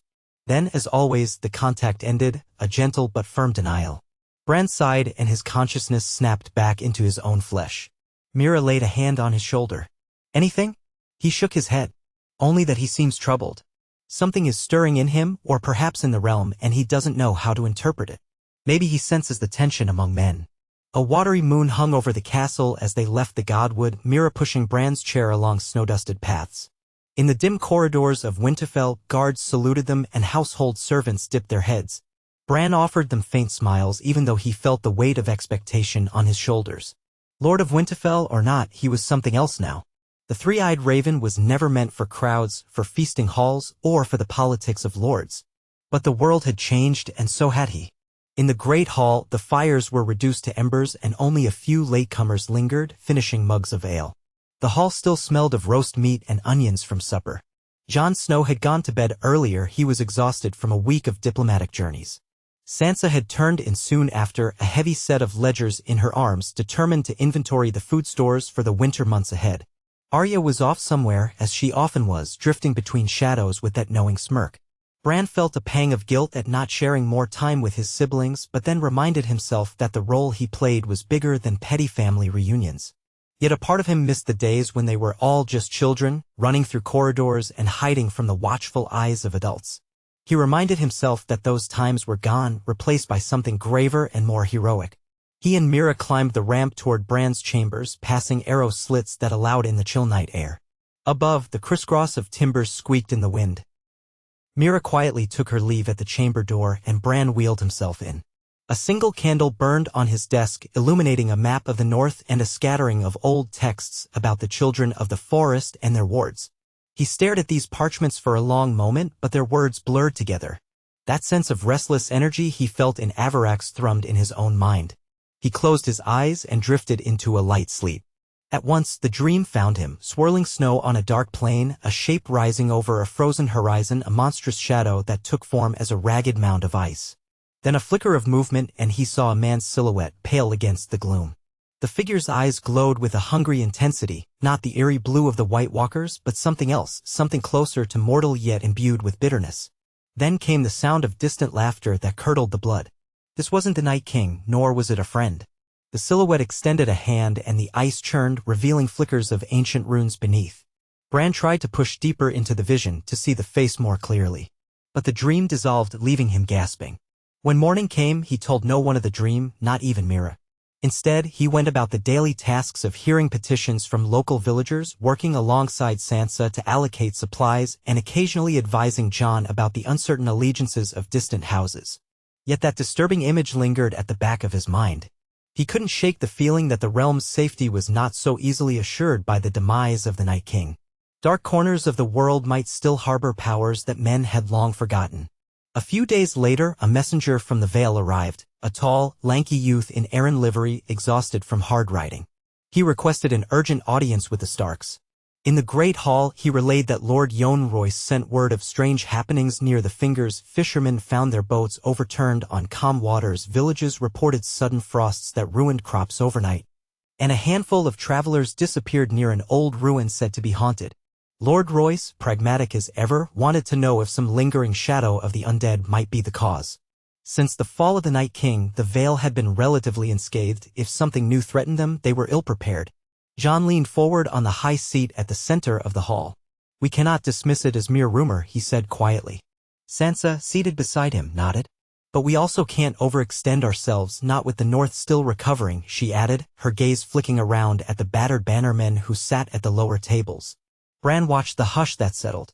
Everyone was thinking the same thing. The White Walkers had been a known threat, but the North had nearly collapsed trying to fight them. Now, if other pockets of magic or curses lingered, it was too much to bear. Jon looked to Bran. What do you make of this? Bran felt all eyes turned to him. He chose his words carefully. I've not seen anything specific in my visions of the Vale, but magic in our world doesn't simply vanish. It shifts and finds new shapes. We should treat these reports seriously. Jon exchanged a glance with Sansa, who sighed. We have little enough manpower to rebuild here, but we can send a small party to investigate. They'll confirm what they see and, if necessary, call on reinforcements. Jon nodded. I'll go myself. The hall erupted in murmurs. Many were opposed. Jon was king in the North, he couldn't be spared. But he raised a hand for silence. I'll take only a small escort. If something truly threatens the Vale, we need eyes on the ground, someone who's faced the dead before. I won't ask others to risk their lives without being willing to stand there myself. Sansa looked anxious but said nothing. Bran read the emotions flickering across the faces of those present: worry, admiration, resentment. Over the next few hours, the debate continued, with various lords offering men or cautioning against sending too many. Ultimately, Jon insisted on traveling lightly, accompanied by about a dozen loyal guards and a couple of knights from the Vale who happened to be in Winterfell. Arya volunteered immediately. No one dared gainsay her, especially after all she had done in the wars. Bran could see the determination in her eyes. She wanted to protect Jon, but also to test herself against any new threat that lurked beyond the security of the known roads. Later that evening, as the group prepared for departure, Bran wheeled his chair to the courtyard. The sky was slate gray, promising more snow. Grooms brought out horses and men packed provisions. Arya, dressed in leathers and a thick cloak, paused to give Bran a quick smile. Got any last-minute advice, three-eyed raven? She teased lightly, but he heard the undercurrent of earnestness in her tone. He shook his head. I only wish you safety. Watch yourself and watch Jon's back. She nodded, her expression brightening for a moment. I will. Jon approached next, adjusting the straps of his cloak. It'll only be a short journey, he said, trying to reassure them. But he and Bran both knew short journeys could become odysseys in these lands. Bran reached for Jon's arm. If anything does seem out of place, anything magical, Bran said, send word immediately. I can't promise we can gather an army quickly, but we do still have Avarax. Jon's eyes flicked briefly upward, as if half expecting to see the Black Frost dragon perched on a tower. Right, he said, though he sounded uneasy. Like many men, Jon remained in awe of Avarax's power, not fully comfortable with such a dangerous ally roaming free. With a final round of farewells, Jon and Arya led the small company out the gates, heading south. That night, a hush of uncertainty lay over Winterfell. The lords debated if more trouble brewed. Sansa tried to calm them, reminding them that the White Walkers were gone, that they should focus on rebuilding. But rumors spread like wildfire, and soon the tavern corners were full of whispers about sea monsters in the Vale, or cursed knights returning from the grave. Most likely, the simple folk were simply giving shape to their fears in the form of wild tales. But Bran remained awake long after the fires burned low, his thoughts drifting to that half-remembered dream. The figure standing on ice, not pale blue like a White Walker, but very much alive, holding the power of frost in his hands. He decided to search the histories for any mention of such a being. Over the next few days, he combed the shelves of Winterfell's library. Master Ibro's treatises from the Citadel had arrived in battered crates some time ago, and local scribes were still trying to organize them. Bran found references to necromancers from Essos, monstrous creatures from the Shadowlands, even passing mentions of ice wraiths unique to the Shivering Sea. But nothing matched what he'd seen in his vision. He did, however, stumble upon a thin, worm-eaten tome that discussed the legends of the Winter's Heart, a rumored artifact once revered by some fringe cult in the North centuries ago. The text was vague, but it described a mortal who supposedly seized a shard of primordial ice from deep below a glacier, granting them powers akin to the White Walkers without succumbing to undeath. The story ended with the so-called Icebinder vanishing into the far north, never to be heard of again. Most maesters dismissed it as a fable. Still, Bran could not shake the parallel. A mortal figure, empowered by an artifact of ice, might fit the uneasy shape of what he'd glimpsed. Perhaps it was no more than a legend or a ghost of a ghost. Or perhaps some echo of that power had awoken after the Night King's defeat. Without answers, he decided the best approach was to stay vigilant. He continued to hone his abilities, sending out ravens to watch the roads, scanning for any sign of unnatural cold or unexplained vanishings. Avarax, too, seemed more active, flying patrols across the landscape. The dragon never ventured south enough to alarm the lords near Moat Cailin. But it was not idle. Days passed, then weeks. Word came from Jon in the Vale. The villages near the Fingers were indeed suffering from freak frosts, but no whites or white walkers had been sighted. Some travelers spoke of a hooded stranger who passed through just before each freeze, a man whose breath fogged the air even indoors. Others claimed to have seen an entire squad of men in shimmering ice armor marching under the moonlight, though no footprints were found. Arya wrote a note describing how they had discovered ruined fishing boats with no sign of struggle, just empty decks with a light dusting of frost. None of the sightings were confirmed, and so Jon's party pressed deeper into the Vale, following rumors that led them to the foothills below the Mountains of the Moon. Meanwhile, in Winterfell, the daily work of governance continued. Sansa, as Lady of Winterfell, handled the brunt of the political load. Lords from the Rills, the Barrowlands, and White Harbor arrived with reports of bandits taking advantage of the post-war chaos. Glovermen demanded recompense for losses they suffered. White Harbor merchants grumbled about new tariffs. All the while, the free folk needed farmland or at least territory they could roam. Sansa looked more weary with each passing day, though she managed a polite but firm face through every negotiation. Bran did what he could, using his unique insight to settle disputes or reassure them that a stable peace would be in everyone's interest. He admired Sansa's ability to navigate the labyrinth of mortal concerns. Sometimes raw magic could shatter an army of the dead, but it took a different kind of skill to keep the living from tearing each other apart. Then, one dawn, the peaceful routine shattered. Horns sounded from the battlements, urgent and loud. Bran, roused from a half-sleep, hurried, with Mira's help, to the ramparts where the guards stood with ashen faces. In the courtyard below, a wounded man lay across a horse, barely conscious. The horse reeked of sweat and terror. Maesters rushed to carry him to the infirmary. Bran followed as quickly as he could, accompanied by Sansa and a handful of guards. The hall outside the infirmary was tense with hushed voices. Within, Maester Wolkan knelt at the man's side, cutting away his blood-soaked clothes. Once the patient had been bandaged and given milk of the poppy, Wolkan allowed Bran and Sansa a moment to speak with him. "Who are you?" Sansa asked gently, leaning in. The man's face was gaunt, his lips cracked from cold. His hair was matted, his eyes unfocused. He managed to rasp out, Willem of the Vale. I was with Lord Snow's party." Immediately, Bran and Sansa stiffened. "What happened to Jon?" Sansa asked, alarmed. Willem shook his head, trying to form words. "An ambush, not men, not whites, something else. They came out of the mists, froze the ground. We fought, but my horse broke free, carried me away." He coughed violently, blood flecking his lips. "They took Jon and the others, saw them lying on the ice, still alive, maybe, God's help me." Horror flashed in Sansa's eyes. Bran grasped the man's trembling hand. "Where?" The man's gaze darted around the infirmary as if looking for ghosts. His voice dropped to a whisper. "Somewhere in the mountains, beyond a pass, the cold. I've never felt anything like it." Maester Wolkan gently guided him to lie back.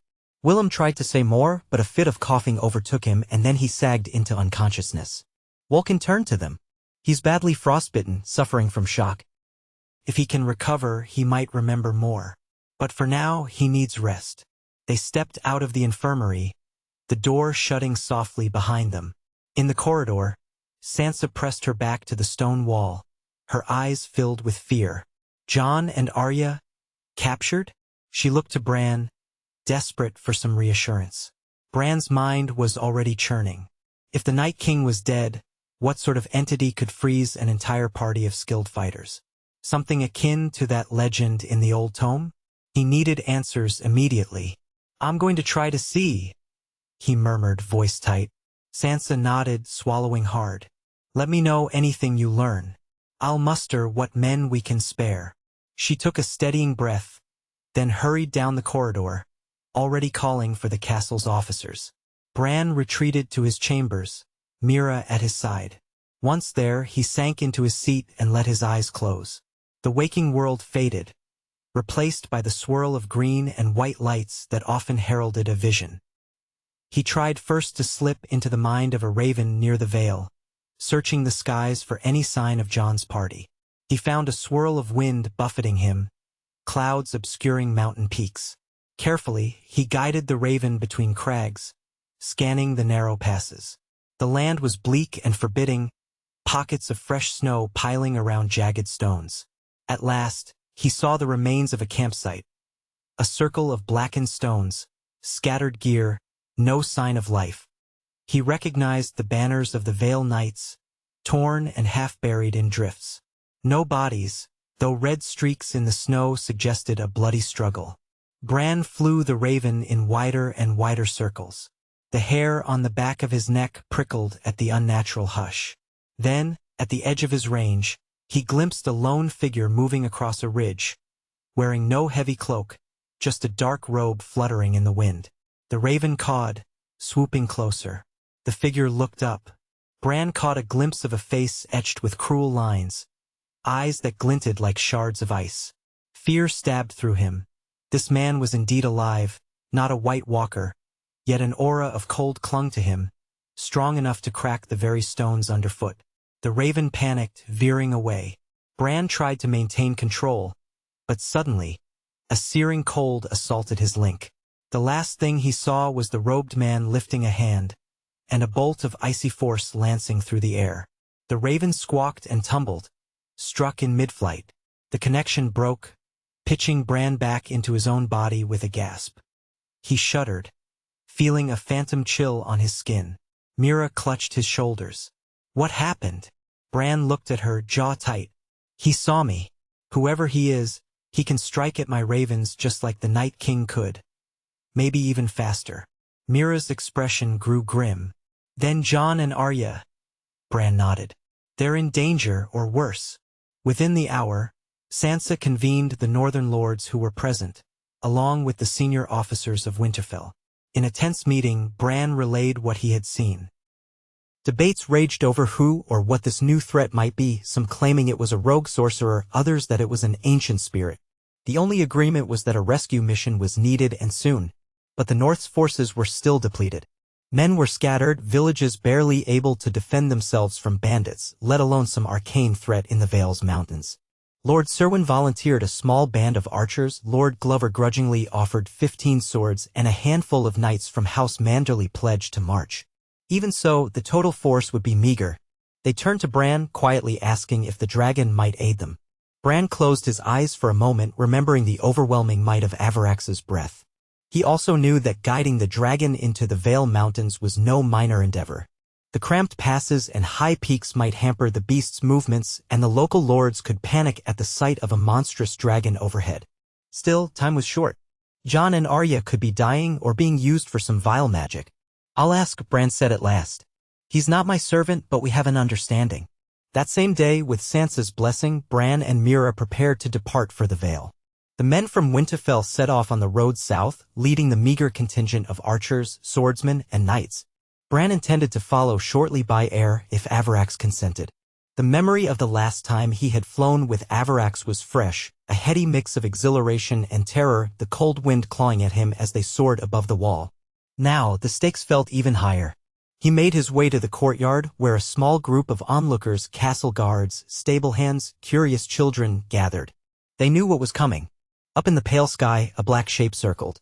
With a single thunderous wing beat, Avarax descended, stirring the air into a vortex that set cloaks flapping and torches guttering. The dragon's eyes gleamed, scanning the courtyard. Bran could sense the swirl of the beast's emotions, more potent than usual, curiosity, tension, perhaps a faint hostility at so many watchers. He took a alming breath, then beckoned Mira to help him onto the improvised saddle strapped behind the dragon's neck. The stable hands who had once cared for the horses averted their eyes, unsettled by the presence of this living engine of magic. Carefully, Mira helped Bran fasten the belts that would keep him secure. Then she climbed up behind him, hooking her feet into loops and gripping his waist. Despite having done this before, her heart pounded. Avarax rumbled, smoke curling from its nostrils. Bran reached out mentally, trying to convey their purpose: rescue, urgency, danger. He felt Avarax's mind brush against his, a swirl of images, mountains, snow, men armed with steel. The dragon's pulse quickened. With a great heave, it launched itself from the courtyard, wings beating the air. Below, men scattered, shielding their eyes from the gusts of snow-laden wind. Winterfell's towers shrank rapidly as the dragon climbed until the castle looked like a toy fortress set on a white quilt of farmland. Bran clung tight, breathing through the jolt of adrenaline. Mira pressed close behind him, their cloaks snapping wildly. The chill of altitude bit at their faces, but the radiant warmth from Avarax's scales balanced it, a strange duality of heat and cold. They angled south toward the Vale. Each wingbeat felt like a drumroll in Bran's bones. He forced himself to remain focused, pushing aside the exhilarating rush of flight. Instead, he scanned the horizon through the dragon's heightened senses, trying to sense any flicker of that unnatural cold. He could see distant forests, lonely roads, and specks of farmland passing beneath them. By the time the sun dipped west, they had reached the fringes of the Vale. The mountains of the moon rose like jagged teeth on the horizon, their peaks brushed with pinkish snow in the dying light. Occasionally, Bran glimpsed narrow passes winding among the crags. Somewhere down there, Jon's party had been attacked. As dusk settled, they sought a suitable place to land, an outcropping of stone partially sheltered by a rocky overhang. Avarax descended, sending stones skittering down the mountainside. Mira helped Bran dismount, and they made a rudimentary camp. The dragon curled around the outcropping, watchful, its dark eyes reflecting the dying embers of twilight. Neither Bran nor Mira spoke much. Their breath misted in the frigid air. It was too dangerous to light a fire for fear of drawing unwanted attention. Instead, they huddled beneath thick furs, nibbling on dried provisions. Bran slipped in and out of shallow sleep, lulled by the rumbling presence of Avarax. At some point, the dragon rose and prowled the ledge, occasionally stretching its neck to sniff the wind. The gloom made it almost invisible except when the moonlight caught the glimmer of frost on its scales. Mira stood watch, spear at her side, though she was certain no ordinary bandit would dare approach a dragon's roost. That, of course, left only extraordinary threats, and she doubted a sharpened spear would do more than slow such a foe. Her determination was unwavering nevertheless. She had lost too much. Her brother Jojen, Hodder, so many others. To let Bran face these challenges alone. Morning came with pale light creeping over the snow-capped ridges. Bran roused, stiff and aching, but grateful to be alive. He ate a sparse breakfast, then tested the air. He sensed a faint reverberation, as though the mountains themselves hummed with leftover magic. Avarax sensed it too, pacing restlessly. "We'll search from the air," Bran murmured to Mira. "We can cover more ground that way, see if the northern force has arrived by road, or if there's any sign of Jon's party." They mounted again, and Avarax leapt into the sky. They flew deeper among the peaks, the sun's glare off the snow forcing them to squint. Occasionally, Bran directed the dragon to swoop lower, scanning valleys or ridges where a group might camp. He saw avalanches that had buried entire slopes, ravines so deep the sunlight never touched the bottom. It was a landscape unforgiving to man. Time passed slowly, the monotony broken only by the occasional cluster of goats or a startled eagle. Then, near midday, Bran spotted movement on a high pass, the banner of House Glover. Drawing closer, he saw the small northern contingent winding their way along a narrow trail. They looked exhausted but resolute. Avarax circled overhead, and from below came shouts of alarm, followed by recognition. Bran guessed they were astonished to see the three-eyed raven and a dragon in this inhospitable place. A short distance from the pass was a flat shelf of rock large enough for the dragon to land. The northern party soon joined them, panting in the thin air. A pair of Glover men stumbled a bit at the sight of Avarax up close, but their commander, a grizzled knight named Ser Gorlan, managed a curt bow. "My Lord Bran," he said, "we didn't realize we'd have that on our side." Mira smirked without humor. "You'll be glad enough if we find trouble." Ser Gorlan nodded. "Aye, that's true. We found no sign of Lord Snow or Lady Arya, only scattered gear and signs of a skirmish." He gestured to a battered sword, which one of his men carried. It was the sword of a Vale knight who had traveled with Jon. Bran's stomach twisted at the sight. They conferred quickly, deciding to push higher toward a particular pass rumored to lead into a secluded valley. The path was too narrow and treacherous for Avarax to navigate easily by foot, so Bran decided to scout again from the air. Mira remained with him, Ser Gorlin and his men would ascend on foot, and they agreed to rendezvous at a plateau marked by 3 distinct rock pillars. As the men trudged off, Avarax took flight once more, slicing through the thin mountain air. Around an hour later, Bran felt a sudden shift in the dragon's bearing. Avarax growled low, turning its head sharply toward a deep, shadowed gorge. The gorge was tucked between cliff walls, half obscured by twisted pines and swirling mist. A strange hush clung to it, as though the wind itself refused to blow there. Bran felt a chill seep into his bones, far colder than the winter air. He knew at once that they had found something out of the ordinary. He guided Avarax to descend slowly, mindful of potential ambush. The dragon's wings buffeted them with blasts of air as it landed on a rocky spur near the gorge entrance. Bran and Mira dismounted carefully, picking their way toward the mist. Up close, they noticed patches of ice crusting the stone. It gleamed like glass, too smooth and too thick for normal winter frost. Every step crackled. Mira tested the ground with her spear tip. "It's solid, thick," she murmured. "And the gorge is warm enough that it shouldn't be this frozen." Bran nodded, every hair on his neck standing on end. They advanced into the gloom, Avarax following with a predatory caution. The dragon's presence filled the narrow space. Whenever it exhaled, steam coiled around its snout. The deeper they went, the more the walls narrowed until they came upon what looked like a tunnel carved into the side of the rock. Ancient, half-collapsed pillars flanked it, inscribed with runes Bran did not recognize. A faint glow emanated from within, a sickly greenish-white luminescence that made Bran's stomach churn.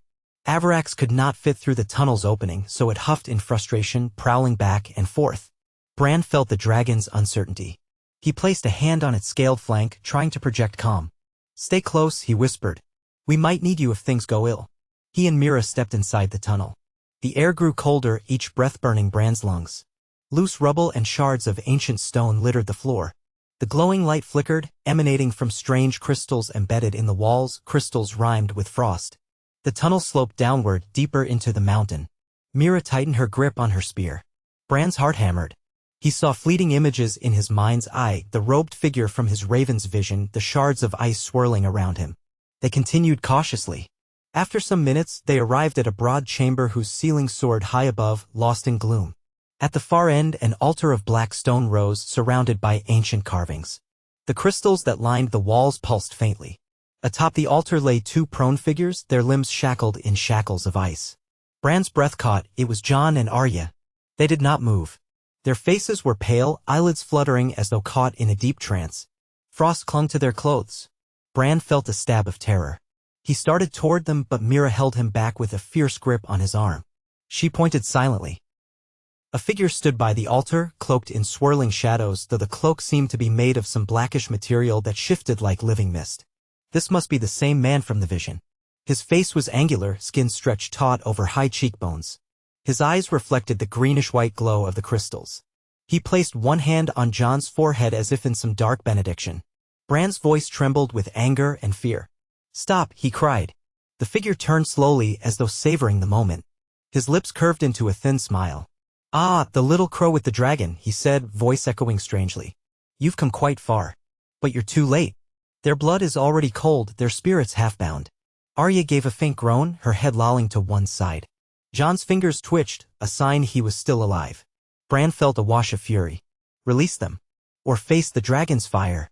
The robed man's laughter filled the chamber like the crack of ice. "Dragon's fire? I am no wraith of the cold. I am the master of it."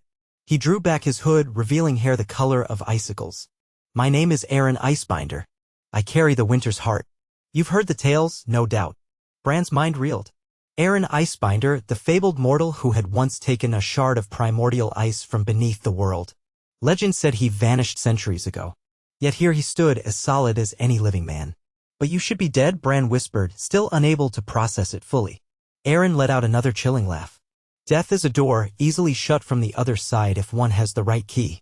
The Night King was a child compared to the powers of this world. I slumbered until the White Walkers drew me forth, but that fool's downfall merely cleared the path for me." A crackling light danced around Aaron's hand. The temperature plummeted further, and a thin sheen of ice spread across the chamber floor. Mira raised her spear, but Bran gently pulled her back. They were outmatched in close quarters. He tried to stall. "Why take Jon and Arya? What do you want from them?" Aaron's lips curved. "Their lineage is steeped in old blood, particularly the girl. Wolf's blood, touched by many faces. The man is strong, a living symbol of ice and fire. I can forge them into my lieutenants if I freeze their spirits properly. Imagine the North, all its proud heroes, bound to me as immortals. I will bring an endless winter to this land and beyond. Bran felt raw fear spike through him. You cannot be allowed to do that. Aaron shrugged. Allowed? By whom? His gaze flicked to Bran, noticing perhaps the flicker of the three-eyed raven in his eyes. I sense the old gods in you. A neat trick. But the old gods are silent. Their trees are rotting. They cannot stop me any more than the Targaryens could. If you persist, I will add your spirit to my legion as well. A wave of cold energy lashed out from Aaron's outstretched hand, slamming into them. Mira braced, but was knocked back into a half-frozen pillar. Bran's body seized in pain as the chill scraped at his nerves. Shadows danced at the edge of his vision, a looming darkness that threatened to swallow him. He heard Aaron's laughter echo again. Dimly, he was aware that if he fell now, Jon and Arya were lost. The North was lost. Perhaps the whole realm. Summoning what strength he had, Bran reached out mentally, calling to the presence that waited outside. Avarax. Across the stone and ice, across the wards that shielded the chamber, Bran poured his desperation into that mental bond. He pictured the dragon's black wings, the swirling frost flame that had undone the Night King, the unstoppable fury that had shattered an ancient evil. In response, he felt a distant roar, a surge of energy. Aaron, noticing the sudden shift in Bran's demeanor, fired another lance of ice, trying to break his concentration. Pain cut through Bran's mind like shards of glass, but he held on, ignoring the numbness in his limbs. In that moment, an earthquake-like rumble shook the tunnel behind them. A thunderous roar rattled the chamber. The stone arch at the entrance cracked as an immense force battered it from outside. Aaron turned sharply, eyes narrowing. Another roar tore through the air. Then, in an explosion of broken rock and swirling dust, the cavern wall gave way, revealing Avarax. The dragon forced its bulk through the new opening, wings flared, eyes blazing with ancient power. Smoke and frost swirled around its jaws. Aaron snarled, stepping back. You dare, he began, but never finished. Avarax inhaled, chest expanding, and unleashed a pillar of frost flame that blazed brighter than any torch. The torrent of white-blue fire collided with Aaron's conjured ice shield. For a moment, the two forces raged against each other, arcs of magical energy lighting up the cavern. Bran could scarcely breathe as he watched. The entire chamber vibrated, the crystals in the walls shattering, sending shards to the ground in a chiming rain. Aaron screamed, pouring his will into the shield, but Avarax roared louder, channeling the primal might of the land itself. Inch by inch, the flame bore down on Aaron, driving him closer to the altar. Ice crackled around Aaron's feet, forming an anchor as he fought back. His face twisted with fury. You cannot kill me, he rasped. I hold the winter's heart. In desperation, he gestured toward Jon and Arya as if to draw strength from them. Their shackles glowed a sickly green, and Bran saw them writhe in pain. That was enough to spur him forward. Ignoring his own agony, he inched across the frozen floor, his legs useless but his arms still functioning. Gritting his teeth, he reached the base of the altar. The cold stung his fingers, but he used all his might to smash one of the ice shackles with a chunk of broken stone. It cracked, releasing Arya's left arm. She gasped, color flooding back into her face. He did the same for Jon, while the thunderous battle raged only yards away. Avarax gave a final roar, intensifying its frost flame. The torrent seemed to split the air with a deafening crack. Aaron's ice shield shattered, sending shards spinning out in all directions. A blast of sizzling energy slammed into Aaron, knocking him back against the altar. He shrieked, a terrible, raw sound that mingled rage with desperation. The flame burned with an otherworldly brilliance, freezing and burning at once. For a heartbeat, Aaron stood amid the swirling conflagration, his robes disintegrating, his flesh rimed with frost. Then, with a sound like shattering glass, his body fractured into thousands of glimmering pieces that scattered across the chamber floor. A swirl of wind whipped them up, and in an instant they were gone, leaving only a faint haze. The altar cracked, the runes flickering out. The chamber fell silent except for the ragged breathing of its occupants. Avarax lowered its head, panting, steam venting from its nostrils. Bran struggled to focus on Jon and Arya, who lay slumped against the broken stone. Mira hurried to them, pressing her ear to Jon's chest, then to Arya's. They're alive, she breathed, relief shining in her eyes. Cold as death, but breathing. Carefully, they helped the two to sit up. Jon's eyes flickered open first, confusion written on his face. Arya followed, her lips pale, but she managed a weak grin when she saw Bran. You took your time, she croaked, and Bran let out a shaky laugh, tears burning his eyes. Together, they guided Jon and Arya away from the battered altar, mindful of any lingering traps. The entire chamber looked on the verge of collapse. Chunks of rock had fallen from the ceiling, the floor was a mosaic of shattered crystal shards and melted ice. Avarax stood guard, eyes scanning for any sign that Aaron might reform from the dust. But there was no movement, no flicker of reconstituted magic. Whatever Aaron Icebinder had been, the dragon's flame had undone him. Jon leaned heavily on Mira, his breath ragged. "Where are the others?" he managed. Bran shook his head. "We don't know. One of your men made it to Winterfell, said you were ambushed." Jon's face darkened with grief. They froze. Their hearts stopped, then he raised them again, only they weren't whites, not exactly. He closed his eyes, haunted by the memory. It was as if they were enthralled. "I tried to fight him, but once I felt that cold, I couldn't move." Arya grimaced. "I remember him laughing. Then everything went black." They made their way slowly back through the tunnel, supporting Jon and Arya. Avarax followed, though the dragon had to contort itself to fit through some of the collapsed sections. At last, they emerged into the gorge where a pale sun shone down. Fresh snow drifted around them. A few moments later, a shout rose from a higher ledge. Ser Gorlan and his men, having heard the commotion, were scrambling down to assist. Their relief at seeing Jon and Arya alive was almost overwhelming. They offered cloaks and waterskins, but no one quite knew what to say about the gaping hole in the gorge wall or the monstrous dragon stepping out of it. Bran wearily explained the broad strokes. The threat had been some ancient sorcerer, now destroyed. Jon, still shaken, nodded. He called himself Aaron Icebinder, he murmured to the men. The name meant nothing to them, but they recognized that something greater than a typical foe had been at work. "Is he truly gone?" one knight asked, glancing nervously at the broken stones. Bran looked back at the swirling dust near the cavern entrance. "For now," he said. "I believe so. The power that sustained him was undone by the dragon's flame. I don't think he can reassemble himself like the Night King's minions." His essence was scattered. Yet he couldn't completely banish the worry that some sliver might remain. The forces at play were older than any maester's reckoning.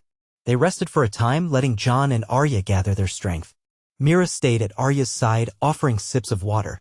Arya, half delirious, kept muttering about how she'd wanted to stab that robed bastard with needle, but her limbs had refused to obey. Jon said little, lost in thought, though he occasionally cast a grateful glance at Bran. The men from Winterfell tried not to stare at Avarax, who stood at the edge of the gorge, gazing up at the sky as if impatient to leave. By the time they were strong enough to travel, the day was well advanced. They decided to return to the pass where the rest of the northern contingent might be waiting. Avarax flew overhead, serving as a vanguard. Jon rode behind Ser Gorlan, while Arya rode with another soldier. Bran and Mira remained on foot briefly, but the terrain proved too harsh for Bran's chair. With Jon and Arya both needing support, they had to improvise. At last, Bran accepted Mira's suggestion that he and she ride Avarax for a short distance to a better path. The idea unsettled Jon's men, but none dared object. So, in a flurry of snow, the dragon bore Bran and Mira aloft again, gliding over the steep ridges while the rest of the party picked their way bell. Ow! The sun glinted off the dragon's black scales, each ridge iced with silver. They rejoined the larger group later that day, to a chorus of exclamations at the sight of Jon and Arya alive and the near-miraculous presence of a dragon overhead. Tents were pitched, a watch set. That night, men huddled around fires, whispering of dark sorceries and the monstrous powers that still lurked in the corners of the world. Many wondered if the old evils were truly gone or if new horrors would crawl out of the darkness. But for the moment, victory was theirs. Jon's survival alone seemed enough to rekindle hope. Within a few days, the battered company made their way out of the mountains and back into the populated regions of the Vale. News spread quickly that Jon Snow and Arya Stark had been found and that the threat in the high passes had been dealt with. Skeptical or not, Vale lords breathed a sigh of relief. They might not have understood how a single dragon and a boy in a wheeled chair could defeat a hidden foe, but neither did they question it too closely. The realm had experienced too many unthinkable events in recent years. Jon and Arya recovered slowly, their vigor returning with every league of distance from that cursed altar. Arya's sense of humor crept back, and she joked about how freezing to death in a haunted mountain was not how she intended to end her story. Jon spoke less, carrying the weight of leadership, but he found time to thank Bran privately. They shared a moment beneath a stand of pine trees. "I owe you my life," Jon said. "And Arya's." Bran shook his head. "You would have done the same if our places were reversed. Besides, without Avarax, none of us would be talking now." Jon studied Bran's face. Sometimes I'm afraid of that dragon, if I'm honest. It wields a power I barely understand. Bran gave a faint smile. I understand it only a little more than you. But we need him, and I think he needs us too. When at last they returned to Winterfell, the courtyard exploded with cheers. Sansa hurried down the steps, relief naked on her face. She embraced Jon and Arya in turn, tears of joy shining in her eyes. Then she turned to Bran, her voice trembling. You brought them back. Bran simply nodded. He was too weary for many words. Across the yard, men patted one another on the back, stable hands cheered for the returning knights, and some gazed in awe as Avarax circled overhead, letting out a roar that shook the towers. In the following days, the story spread throughout the castle and beyond, how the three-eyed raven and a black frost dragon had broken the power of an ancient ice sorcerer, freeing Lord Snow and his sister from a frozen doom. For a time it seemed that peace might finally settle over the north. Patrols found no more pockets of unearthly cold, and no other Vale villages reported vanishings or unnatural frosts. At Winterfell, the halls were filled with the bustle of normal life again. Repairing walls, training recruits in the yard, planning for the next harvest. Avarax came and went, roosting occasionally in the far hills or near the castle walls as though half wild, half guardian. Some nights, Bran found it perched silently on a broken tower, gazing at the moon. He would join the dragon there, letting the hush of the night connect them in that curious mental bond. He never pressed too hard, for Avarax's consciousness remained a fierce and private realm. But he offered companionship, and in return, the dragon offered its presence. Jon and Arya's recovery was not entirely physical. The memories of that frigid altar gnawed at them both, leaving nightmares and a sense of unease that normal daylight could not fully dispel. Arya, more vocal in her coping, vented her rage by training with the castle guards, sometimes beating them handily in sparring matches. Jon grew quieter, prone to gazing out over the battlements at the snow-covered fields. Both, however, found solace in each other's company as well as Sansa's. The bond among the Starks endured. One day, as Bran navigated the courtyard, he came upon Jon standing near the stables, examining a newly arrived wagon of supplies. Jon greeted Bran with a slight smile. Good to see you up and about, he said. I've been meaning to talk to you about something. Bran tilted his head, curious. Jon led him aside, out of earshot of the stable hands. We've faced so many threats, White Walkers, now this Aaron Icebinder. The realm's battered, and I don't have illusions that it'll remain peaceful forever. But I've decided to journey south in the spring. Bran blinked. You mean to King's Landing? Yes.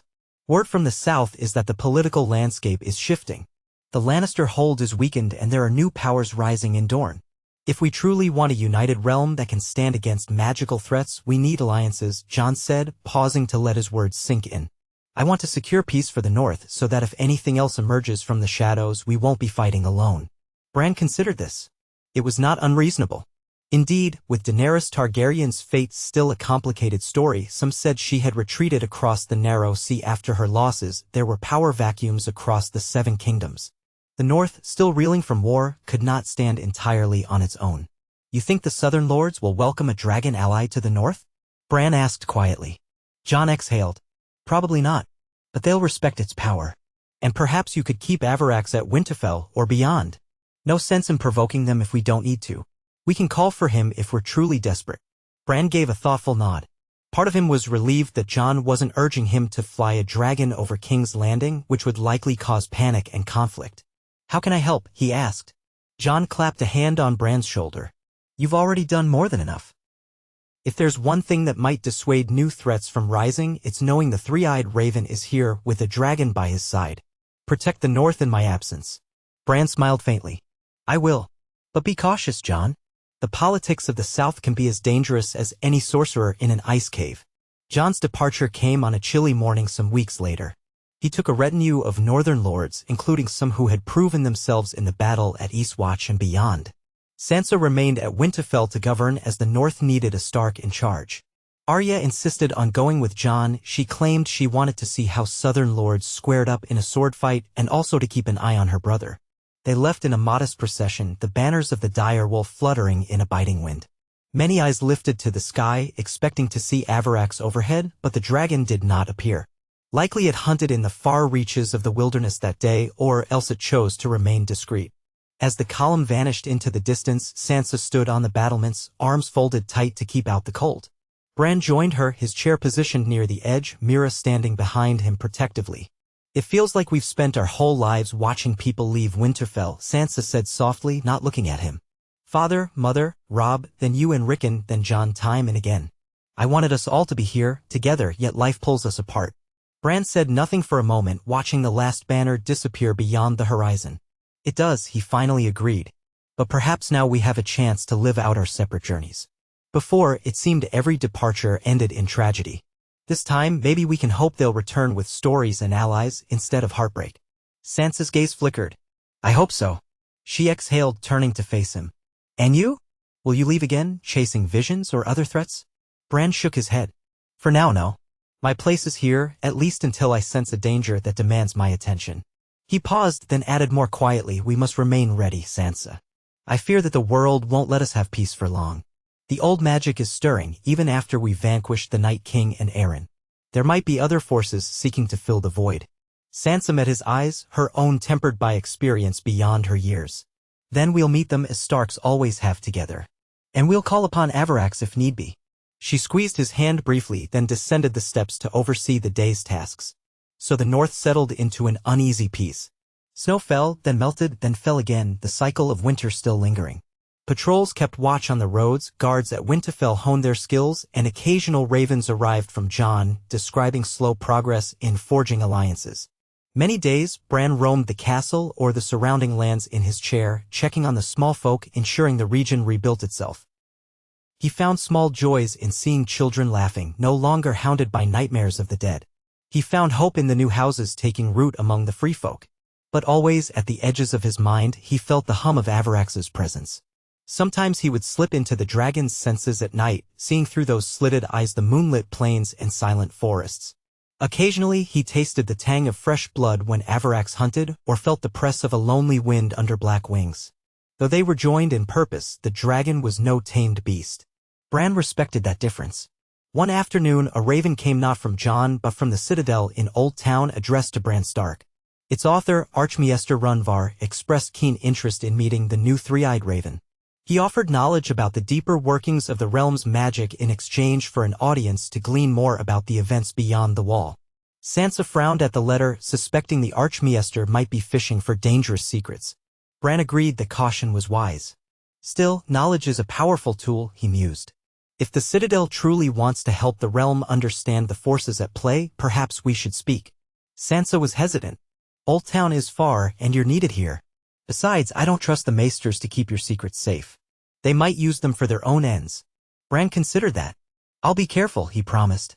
But if we want to protect the realm, we can't hide everything from those who study it. We need allies among the learned. And the Archmaester's references to new texts discovered in the vaults, some might shed light on what else lurks in the corners of the world. We can't afford ignorance. Ultimately, they decided to invite the Archmaester to Winterfell. If he truly wanted to meet Bran, let him brave the northern roads. It would also allow the Starks to control the environment and keep close watch on any prying questions. As winter's grip eased, preparations began for a small gathering of scholars at Winterfell. Maesters from White Harbor and even the area were invited. Archmaester Runvar wrote back enthusiastically, saying he would arrive before the harvest, bringing only a small retinue. Sansa arranged accommodations in the old library tower. Bran studied the lines of the letter with a mix of curiosity and wariness. In the back of his mind, he recalled how old powers sometimes cloaked themselves in new guises. Yet a part of him also yearned for the knowledge the Archmaester promised, for fragments of ancient lore that might help him anticipate future dangers. Meanwhile, daily life continued. Avarax's presence became almost normal to the people of Winterfell, though they never lost their reverence or wariness. He might vanish for days, then appear perched on the ramparts at dusk, his outline stark against the bleeding colors of sunset. The small folk learned not to panic at the massive shape circling overhead. Some began leaving small offerings. Cuts of meat, carved tokens, near the outskirts of the forest, though no one knew if the dragon took them. Word spread to neighboring villages that the Black Frost dragon was a protector, not a threat, though the wise still kept their distance. One day, Bran found himself in the Godswood again, the leaves of the weirwood stirring in a gentle breeze. He placed a hand on the carved trunk, feeling the ancient presence of the old gods. The sun filtered through the red leaves, casting patterns on the snow-dusted ground. He let himself slip into a light trance, curious whether any new visions would come. But the god's wood remained quiet. He saw only flickers of possible futures. A city in flames, shadows crossing the seas, a pale tower crumbling under a storm. Half-formed images that meant little without context. He sighed, pulling back into the present. Then, from behind him, came a voice he recognized. Arya. So, my all-seeing brother, can you see what I'm about to do? He turned to find her leaning against a tree, arms folded. She had returned from the south a few days prior with the news that Jon was still in King's Landing, negotiating. Bran gave a small laugh. If I told you, it would ruin the surprise. She snorted, pushing off the trunk to circle him. You've changed, you know, ever since that cave north of the wall. You look at me like you're seeing things that aren't there. Her tone held no malice, just curiosity. He studied her face, remembering the fearless girl who used to try to spar with wooden swords. I've changed, he admitted. And so have you, but we're still Starks. Her expression softened. Good, because I need you to keep an eye on me if I ever get too reckless. She glanced at the weirwood. Anyway, I wanted to ask. Do you think that Archmaester is going to bring trouble? Sansa's worried, and I can't shake the feeling he might pry into matters best left alone. Bran contemplated. I share your concern, but knowledge itself isn't evil. It's the use of it that can be perilous. I'll meet him, see what he wants, and keep our family's secrets safe. Arya nodded. I'll watch him too, she said simply, which, coming from Arya, was more of a warning than a promise. Weeks rolled by and the trees budded. Streams ran free of ice. The day of the Archmaester's arrival drew near. Sansa ordered a modest welcome, not wanting to appear overly eager or rude. A few knights of the Vale and some northern lords happened to be at Winterfell then, offering them an incidental audience. Finally, the day came when a column of riders bearing the Citadel's neutral banner approached the gates. A cluster of onlookers gathered to see these southerners, curious about what manner of men came to study dragons and ancient magic. Archmaester Runvar was a tall man with a thin face and keen eyes, wearing the heavy chain of many metals around his neck. He dismounted with a quiet dignity, bowing to Sansa, Arya, and Bran in turn. Flanking him were a pair of younger maesters carrying satchels of scrolls. My Lady Stark, Lord Bran, I am honored by your invitation, Runvar said. His voice was cultured with the faint accent of the Reach. I hope our exchange of knowledge will benefit the realm. Sansa kept her tone polite but cautious. Welcome to Winterfell, Archmaester. We've prepared quarters in the library tower. My maester will show you the way. Runvar smiled. Ah, the library tower. I've yearned to see how the North preserves its histories. I hear you have volumes older than those in the Citadel. Bran spoke up. We do? And we welcome any insight you have on the deeper mysteries of our world. The Archmaester's eyes flicked curiously to Bran's still form in the wheeled chair, but he said nothing more then. Over the next several days, Runvar and his assistants pored over Winterfell's archives, making notes. They occasionally asked polite, measured questions about the White Walkers, about the war, about how Bran became the Three-Eyed Raven. Sansa deflected many of these inquiries, insisting on caution, but Bran offered a few carefully curated details. He sensed the Archmaester's genuine fascination, though he also detected a certain ambition in the man's eyes. One evening, after a long session of cross-referencing old maps, Runvar asked Bran to walk with him in the Godwood. Bran agreed, beckoning Mira to accompany them discreetly. The sun was sinking as they entered the red-leafed sanctuary. Runvar admired the weirwood, musing aloud about the children of the forest and their vanished culture. Then, turning to Bran, he said quietly, You have seen these children, I believe, beyond the wall. You carry their magic within you. Bran regarded the Archmaester, offering only a slight nod. Runvar continued, You must know that we, the men of the Citadel, have often been skeptics of magic. We prefer the rational. But times have changed. The dead walked, dragons returned. We cannot afford to remain blind. Bran said nothing. He sensed the man had a point to make. Runvar inhaled the crisp northern air. Our libraries hold fragments, tales of things more frightening than the White Walkers. Forces older than the first men, sleeping in secret places. Some maesters believe these are but stories. I, however, believe them to be warnings. Bran felt a chill.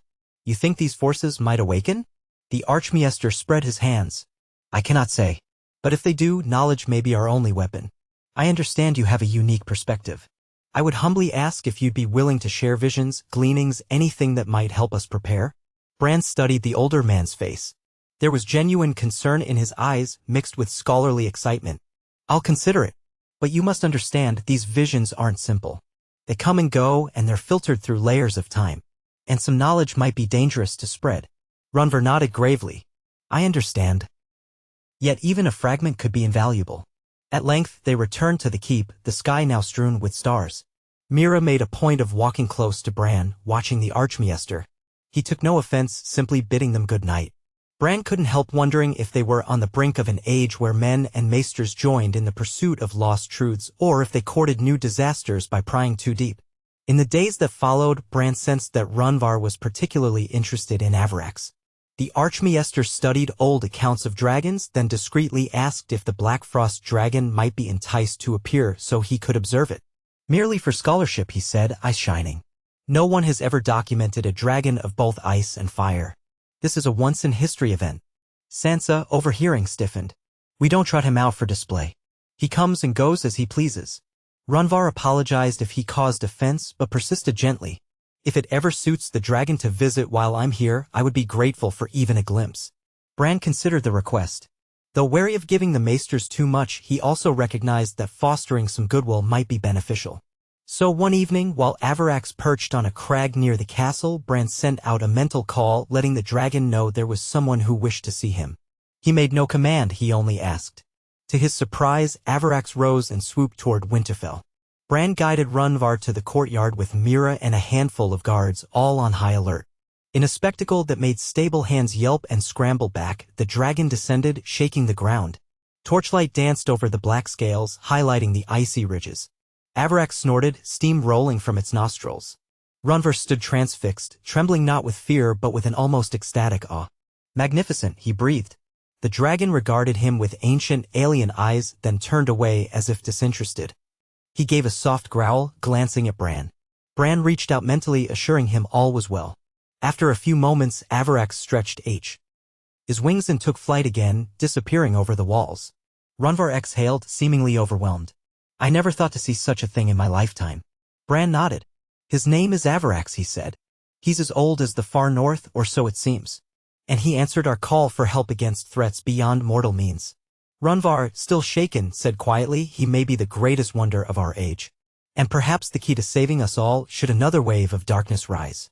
He looked at Bran with renewed intensity. Thank you for allowing me this sight. I will record every detail I can recall. As the Archmaester's visit drew to a close, he and Bran spent a final evening reviewing manuscripts in the library tower. Candlelight flickered over pages of fine script describing ancient battles and lost civilizations. Runvar offered to share a sealed volume he had brought containing accounts of the Long Shadow, a phenomenon that supposedly preceded the first long night. The text described unnatural eclipses and storms attributed to a being that devoured the boundary between worlds. The details were vague, scattered, but it hinted at monstrous forces that made even the White Walkers pale in comparison. Bran felt a cold dread reading these passages. If such a being existed, it might remain imprisoned or banished, but the repeated references to cyclical awakenings chilled him. Was that what the maesters feared? Or were they simply collecting every doomsday story they could find? Either way, Bran recognized a pattern. The realm was big, and the tapestry of magic had many threads. Killing the Night King and Aaron Icebinder might only be the first steps. He shuddered inwardly, remembering that he was still just a young man with gifts he barely understood. Yet he bore the mantle of the three-eyed raven, and that came with responsibilities he could not ignore. When Runvar took his leave, Sansa gave him a courteous farewell, and Bran quietly thanked him for the shared knowledge. The Archmaester bowed low, promising to send any new discoveries that might relate to the fabled Black Frost dragon or to the realm's hidden perils. Then the gates closed behind him, and Winterfell was again left to its own rhythms.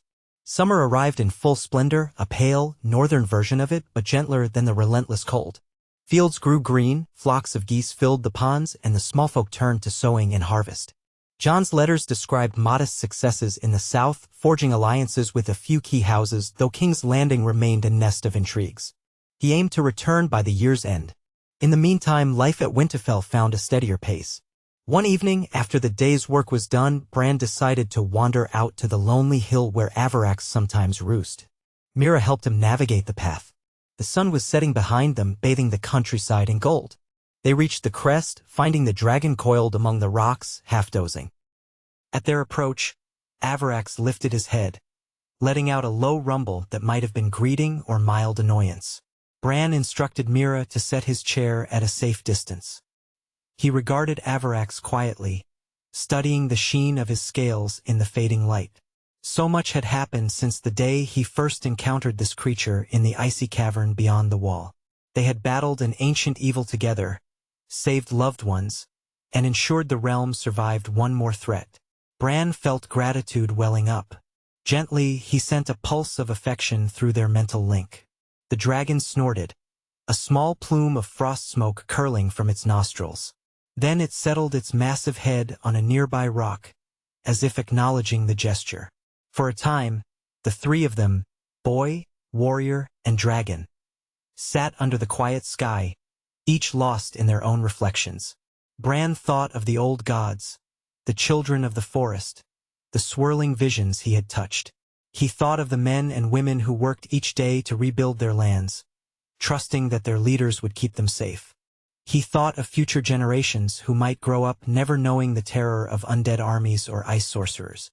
That hope was worth defending, worth any risk. And yet, at the edge of his awareness, he felt the faintest tremor of warning, like distant thunder. Perhaps it was simply the memory of all they had faced. Or perhaps some new threat loomed beyond the realm of immediate sight, in desert sands or across the eastern seas, in tombs beneath the world or storms overhead. He remembered the final words in that sealed volume. The shadows lengthen, and the cycle turns. When the final darkness wakes, only the flame of unity shall keep the night at bay. Flame and unity. Avarax possessed a flame that was neither purely fire nor purely ice, but a fusion that defied easy labels. Bran realized that might be a key to facing any terror. Forging bonds among men, among kingdoms, among living creatures who refused to bow to the darkness. The realm had to stand together or fall. A breeze stirred, and the sun sank lower, painting the horizon in hues of lavender and rose. Mira shifted beside Bran, looking at him with a question in her eyes. He offered a faint smile. "Just thinking," he murmured. "About what's next." She nodded. "Will we ever truly be done fighting?" Bran didn't know if that was a rhetorical question. Maybe not, but at least we know we can win if we stand together. They sat in silence, listening to the soft breathing of the dragon and the distant cry of a lone hawk. The wind carried the sense of pine and distant hearth fires. In that moment, Winterfell felt safe, and the north peaceful. Bran let the hush settle into his heart, storing that memory for the difficult days he suspected would come again. When at last the light faded into night and the first stars emerged, Avarax stirred. The dragon lifted its great wings, stretching them against the sky. With a powerful thrust, it launched into the air, the downdraft of cold wind rustling Bran's hair and whipping Mira's cloak. They watched the dragon rise, a silhouette against the deepening blue, until it soared beyond their vision. One day, the realm might call upon that mighty creature again. One day, Avarax might appear in the skies above King's Landing or the far-flung corners of the world, forging new legends.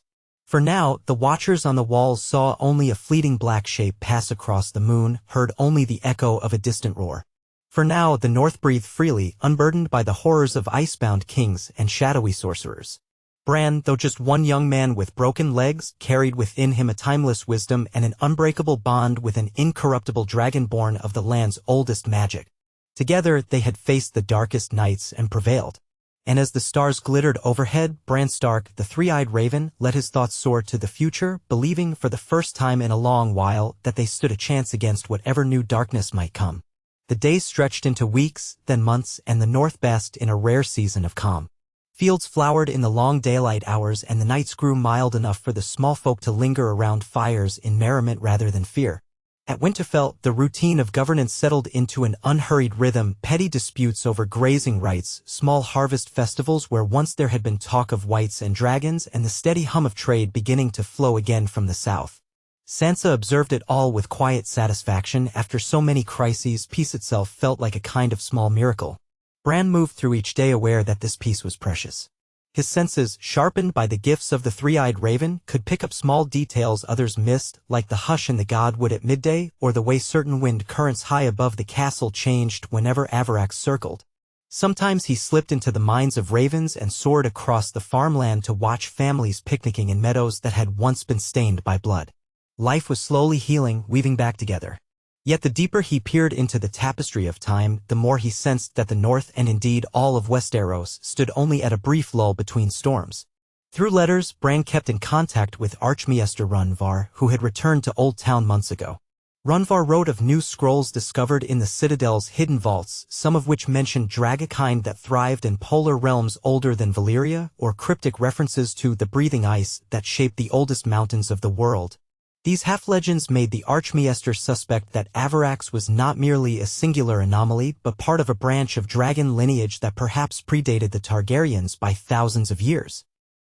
Whether or not any of Avarax's kin still existed somewhere on the edges of the map remained a mystery.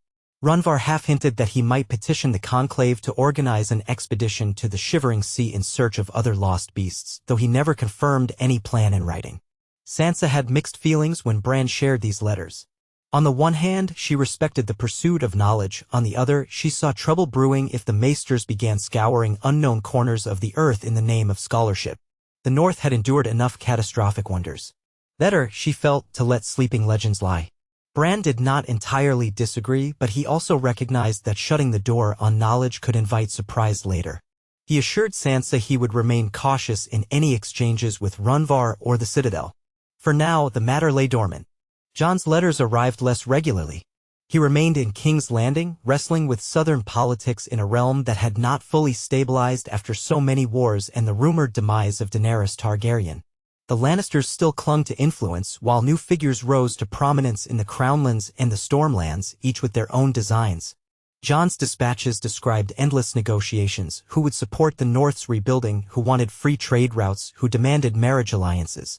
He sounded tired on the page, scribbling that he missed the stark honesty of the North. Arya's notes were briefer still, yet full of wry humor. She teased that Southern knights were more nimble with words than swords. So far, no open conflict had erupted, but tension was high. Bran suspected that without the threat of the Night King hanging over everyone, the lords and ladies of Westeros would soon revert to old patterns of ambition. Dragons had once been the surest way to force unity. Now, with only a single dragon loosely tethered to House Stark through Bran, that fearsome deterrent was more rumor than daily presence. Few in the south had witnessed Avarax's power. Still, as stories persisted of an incorruptible Blackfrost dragon that once shattered the Night King, few were bold enough to challenge the North outright. As summer ripened, caravans from White Harbor grew more frequent, bringing goods from Essos. Merchants reported that the free cities were in uproar, Volantis was in turmoil, Myr faced an outbreak of plague, and there were whispers from far to the east that a new warlock order was emerging in the ruins near Ass High. Most of it seemed distant from the concerns of Winterfell, but Bran could not entirely dismiss it.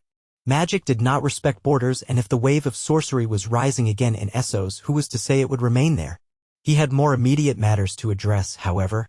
One afternoon, a messenger galloped into Winterfell's yard, clothes torn and face streaked with dust, claiming that a band of raiders, men who looked half-wild with strange tattoos, had crossed the Bay of Seals in stolen boats and begun torching settlements along the northern coast. The people of Eastwatch, now repopulate with free folk and some Night's Watch remnants, sent urgent pleas for help. Sansa convened her counselors. Lady Brimsey of House Serwyn suggested dispatching riders, but that would take too long. Lord Glover, who had ships in White Harbor, argued they had to respond by sea. The debate was heated, for the North did not want another wave of violence after so much hardship. Bran intervened, reminding them that if Avarax could be summoned, the dragon's presence alone might terrify the invaders into retreat. Sansa worried about unleashing a dragon on what might just be a band of petty raiders. The North had lost enough farmland to fire and destruction. Yet no one wanted to see more northern villages razed. The final decision, made after a tense council, was that a small force of men would sail up the coast from White Harbor while Bran and Meera flew Avarax to drive the raiders off, ideally without incinerating everything in sight. They set out the next morning. Bran found Avarax near the base of a rocky ridge east of Winterfell, where the dragon sometimes hunted. He approached slowly, calling through their mental link.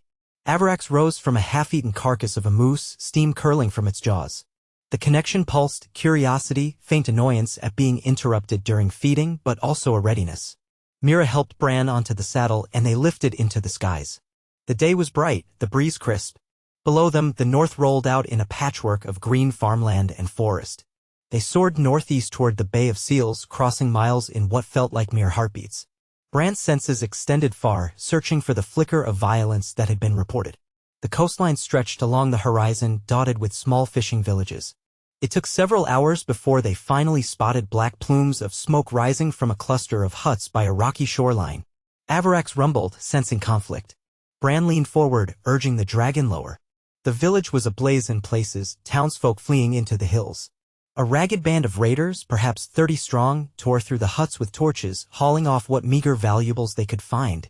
Their leader, a tall man with swirling tattoos across his bare arms, bellowed orders in a language Bran didn't recognize. A few of the raiders had corralled sheep and goats, presumably to load onto their small boats. The moment Avarax's shadow passed overhead, they froze in shock. Then one of them began shouting in terror, pointing skyward. Avarax descended in a rush of wind, landing on the edge of the village. The impact shook the earth, scattered debris, and blew the raiders off their feet. Bran could see the fear in their eyes. None of them had expected to face a dragon. Some dropped their torches, others tried to flee, only to collide in panic. Mira, spear at the ready, shouted for them to yield, though they likely didn't understand her words. It made no difference, the sight of the Black Frost dragon was universal. A few fired arrows that skittered harmlessly off Avarax's scales. Bran felt the dragon's rage intensify at the smell of smoke and blood, but he tried to channel calm, focusing on the desire to repel these raiders rather than slaughter them. Avarax snorted, releasing a blast of frigid air that extinguished fires in a swirl of frost. The abrupt shock of hot to cold caused a hiss of steam, confusing the raiders further. Some dropped to their knees, throwing down weapons. Others sprinted for the boats, desperate to escape. The leader shouted something guttural, perhaps a call to retreat. Then a bellow rose from the southwestern horizon. The small northern fleet arrived, ships gliding around a rocky outcrop, horns echoing. The raiders realized they were trapped. The confrontation ended swiftly. Those who tried to fight found themselves pinned down by arrow fire from the newly arrived northerners. Most threw down arms, falling to their faces. The leader, the tall tattooed man, knelt in the sand, panting heavily, eyes fixed on Avarax as though confronted by a living nightmare. Bran watched from the dragon's back, relief mingling with caution. He was not naive. These men had come to pillage, and they likely had no illusions about mercy. But perhaps this show of overwhelming force would deter future raids. Mira dismounted and helped the northerners corral the prisoners. Together, they did what they could to put out the lingering fires. Villagers emerged from hiding, wide-eyed and shivering with relief to see the Black Frost dragon on their side. By dusk, the immediate crisis had passed. The raiders were marched off to the ships, either bound for trial in White Harbor or set to labor to repay what they'd destroyed. Sansa would decide. Many in the northern force looked to Bran with awe, having witnessed the dragon's chilling breath douse flames rather than spread them. More than one muttered that if the raiders told stories abroad of a fearsome northern dragon, that might be worth 100 armed galleys in preventing future attacks. Bran did not relish the intimidation factor, but he understood the practical benefit. If the North could project a presence so potent that outlaws and opportunists fled at the mere rumor, so much the better. They lingered in the village overnight to ensure the fires were extinguished and the wounded tended. Avarax curled on the beach, ignoring the curious stares of the locals, occasionally exhaling vapor into the moonlit air. To Bran, the dragon's restlessness was apparent. He sensed a tension that never fully subsided in Avarax, a primal wariness that any threat could emerge from the shadows. Bran tried to radiate calm, showing the dragon images of a quiet castle yard or a serene forest. Yet in return, he caught flickers of stormy visions. Snowfields under strange skies, shapes that slithered at the edge of awareness. He sensed that Avarax, too, lived with a constant sense of foreboding, shaped by eons of survival in the harshest realms. They flew back to Winterfell the next day, satisfied that the immediate threat was contained. News of the dragon's intervention spread quickly through the region, reinforcing the North's renewed stability. Sansa welcomed Bran and Mira home with relief, praising their swift action but also cautioning them not to become the realm's only line of defense. "We can't rely too heavily on Avarax every time a threat arises," she warned. "What if he decides to leave for weeks, or is injured, or simply chooses not to answer? Bran acknowledged the point. We'll rebuild our own defenses. But for now, fear of the dragon might keep enemies at bay while we strengthen ourselves. Letters from Jon arrived a fortnight later, describing how a new alliance had formed between House Tarly of Horn Hill, still recovering from the ashes of old grievances, and some Stormlands lords. Jon had been forced to bargain extensively, offering beneficial trade and future cooperation. He also reported signs of unrest in Dorne, rumors of a local strongman who fancied himself a king. Politics were turning fractious again. Arya's note, appended to the same raven, gave Bran pause. We hear talk of new Sellsword companies forming across the Narrow Sea. Some sponsor priests of a dark fire god, others chase the illusions of ancient necromancers. No direct threat yet, but watchers in the harbor talk of strange ships sailing at night. Will keep my eyes open. Bran read those lines several times. He remembered the glimpses in his visions, shadows crossing water, ominous silhouettes moving under starlight. Perhaps these were exactly the seeds that would one day sprout into a greater calamity. He resolved to watch more closely himself, sending ravens out each night to survey the coasts and roads. If anything large and unnatural crept into Westeros, he intended to see it coming. Summer reached its height. The snows around went. Urfel's outbuildings melted into muddy tracks, and children splashed in puddles with shrieking glee. The godwood turned lush, the weirwood's red leaves reflecting in the mirror-like pond. Sansa held open-air courts to hear petitions, letting the small folk stand in the mild breeze rather than crowding into the great hall. The mood was almost festive, a sharp contrast to the horrors of past winters. Freed of constant mortal threats, men and women found simple joys, like dancing under the pale northern sun or carving wooden talismans to hang at their doors in hopes of continued good fortune. Yet in the midst of this, Archmaester Runvar unexpectedly returned, this time with only one assistant in tow. He arrived on a modest carriage, explaining he had urgent matters to discuss with Bran that were best done in person. Sansa received him with guarded courtesy, once again providing lodging in the library tower. At supper, Runvar was uncharacteristically subdued, picking at his bread, glancing around the hall before leaning toward Bran.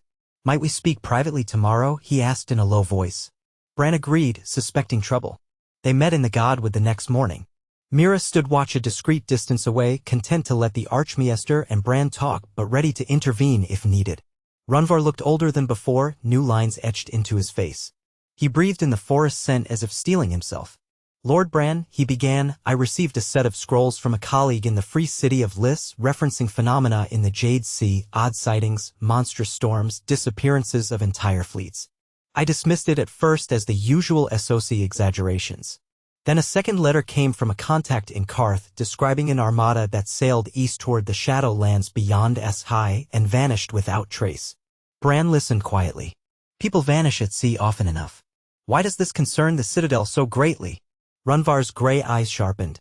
Because the accounts speak of strange lights in the sky, weeks of unnatural darkness, and a phenomenon akin to the pale mist, an ancient legend said to envelop ships and drive men mad before they vanish.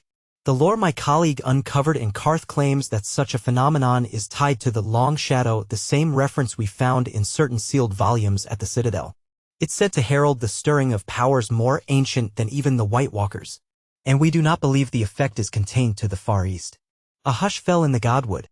Leaves fluttered overhead, casting dancing shadows on Bran's lap. You think it could spread west? Bran murmured. That it might touch the Narrow Sea, or even Westeros. Runvar sighed. I cannot be certain, but the pattern of vanishing suggests a creeping wave of these mists.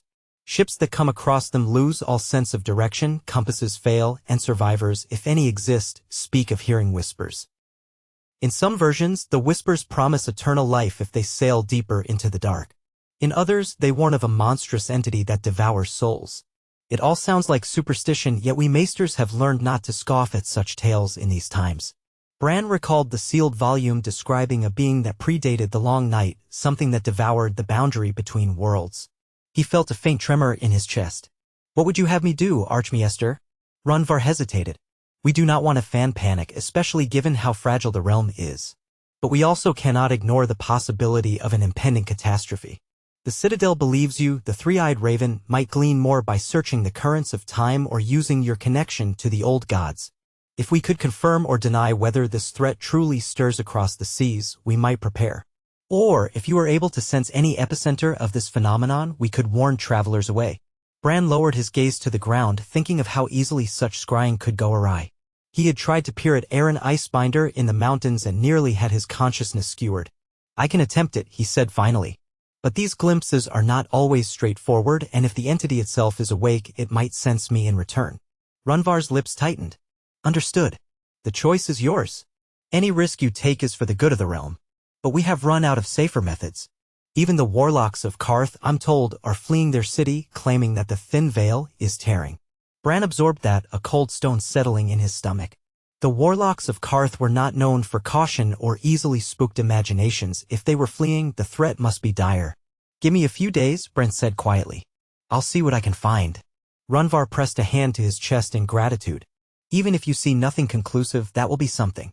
He left Bran alone under the weirwood's watchful face. Once again, Mira came to his side. He looks terrified, she observed. Bran nodded. He is. I suppose it's not easy to be a scholar in an age of living legends. But I can't ignore this. Mira studied him. You'll try a deep vision? Yes, Bran said, feeling a prickle of apprehension. I'll need to be somewhere quiet, away from distraction. Perhaps in the crypts or a locked chamber. And I might need you to stand guard again, as you did in the old days. Mira's mouth set in a firm line. Of course. They decided on a disused room in one of Winterfell's older towers, seldom visited except by roosting bats. Bran had Mira stand at the threshold, instructing that no one was to enter or disturb him until he surfaced. Sansa gave permission but insisted on posting 2 guards outside. She hated the idea of Bran delving into unknown magics alone, but she knew better than to forbid it. The realm needed the truth. So, as dusk fell, Bran had a simple pallet and some furs laid on the floor, settled himself, and let his mind detach from the physical. Slipping into the dreamlike state of Green's sight was both familiar and fearsome.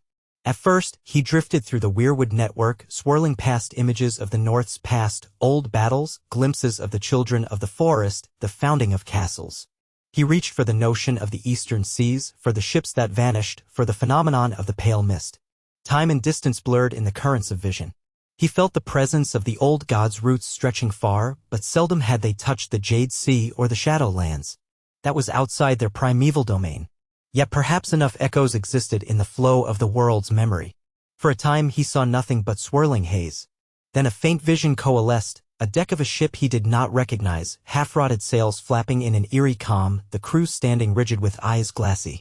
Some half-whispered voice slid across the scene, pulling the men forward. Then the sky darkened as if a colossal wing blotted out the sun. A soft moan rose from the sailors. The water around the ship turned black, oddly viscous. The camera of his vision panned outward. Bran saw dozens of ships, all drifting aimlessly, forming a graveyard at sea. At the edges of the dark water, a swirling fog glimmered, greenish in hue, shot through with flickers of silver lightning. It radiated malevolence. Bran felt it even in the intangible vantage of his dream, an ancient hunger older than mortal recollection. He tried to press deeper to see what lay within the mist. The closer he drew, the more the whispering surged like countless voices layered atop one another. Some pleaded for release, others laughed in mockery, still others chanted in unknown tongues. Then the perspective shifted. He glimpsed a towering silhouette, darker than midnight, looming at the heart of the fog. It had no distinct form, but something about its presence felt like a gateway or a vortex. The dream vision shimmered with cold terror, and Bran felt an electric jolt that reminded him of the Night King's psychic assault, only far more potent. A single word seared through him, devourer. Whether that was a name or a description, he did not know. He tried to retreat, but the voices latched onto his awareness. The swirling darkness expanded, clawing through the ephemeral boundary of the vision. Distantly, he sensed his physical self trembling, Mira's presence a faint anchor. With a monumental effort, he pulled back, severing the link. He awoke with a cry, drenched in sweat, the tower room spinning. Mira rushed in, kneeling by his side, eyes wide. "Bran," she exclaimed, pressing a hand to his shoulder. Outside, the 2 guards stepped forward in alarm, but she motioned for them to wait. Bran's heart pounded as he gasped for breath. It took him a long minute to regain enough composure to speak. He told Mira everything he saw in broken phrases, the drifting fleets, the swirling green mist, the intangible shape lurking within. She listened gravely, face pale. "So it's more than just random vanishings." Bran nodded. "It's some power that enslaves or consumes the living. I don't know if it's an entity in the sense of a person or a single monstrous being. It felt more like a convergence of energies, as though a rift in reality had opened. But it was hungry, Mira. Filled with wrath or an emptiness seeking to fill itself. I've never felt anything like it, not even with the Night King." They summoned Archmaester Runvar that same hour. He came swiftly, bringing parchment and quill, noting every word Bran uttered about the vision. His expression grew grave. So it's not limited to the Jade Sea. It's out there, in the open waters. If it continues west, the narrow sea might one day be swallowed by this mist. Mira asked tightly, is there no way to stop it at the source? Runvar's jaw tightened. Legends speak of great rituals or wards that can seal a rift between worlds. But the details are contradictory. Some say the children of the forest once did something similar in the far north to contain the White Walkers. Others claim only a grand alignment of fire and ice can quell the darkness. I suspect there may be no easy solution. Bran found himself recalling the phrase in that old text, only the flame of unity shall keep the night at bay. It might have referred to the living uniting to face the undead. Or perhaps it was broader, suggesting that the only way to repel a cosmic threat was for every power, magic, mortal, dragon, coordinated in a single stand. The scope felt impossibly large. The North alone could not handle this. Westeros as a whole might not be enough if the darkness truly spanned seas and continents. Yet they had to try something. We need knowledge, Bran said. Everything you can gather about the Long Shadow, about wards or spells that might hold it back. Meanwhile, we must warn the lords of Westeros that these vanishings aren't just an SOC tale. Sansa received the news with the calm stoicism of one who'd faced repeated nightmares. Very well, she said in a private council. But how to warn them? The Crown in King's Landing might dismiss it as panic. Jon has influence there, but half the lords would call him an alarmist trying to unify the realm under northern leadership. If we go to them with talk of a cosmic threat, they'll want proof. Bran conceded that was likely. Perhaps if the vanishings become too many to ignore, they'll believe. Or if foreign ships appear wrecked on our shores, he sighed. I don't relish the idea of waiting for tragedy as proof, though. In the weeks that followed, letters flew back and forth across the realm. Sansa drafted careful messages to key southern lords couched in moderate language. Rumors of catastrophic storms, illusions, or mists at sea, cautioning them to keep a vigilant watch on shipping lanes. Most replied politely, some with curiosity, others with skepticism. Jon responded more seriously, vowing to approach the newly formed small council in King's Landing. Arya wrote, they'll listen to him, to a point, but these southern lords might only believe in threats they can see with their own eyes. Meanwhile, Archmaester Runvar spent his days in the library, cross-referencing anything that might connect to magical boundaries or rifts.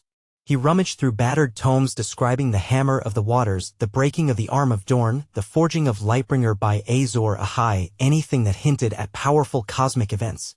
He grew increasingly frustrated by the contradictory accounts. Bran tried to help, sometimes slipping into short visions. But he found them draining, and each time he ventured too far, he risked glimpsing that monstrous swirl of green mist again. During one such session, he felt a faint presence brush back, as if sensing his watchfulness. A whisper passed through the vision, "We come." Bran shuddered awake, feeling the echo reverberate in his skull. He dreaded the notion that the Devourer or whatever it was might also be looking for him.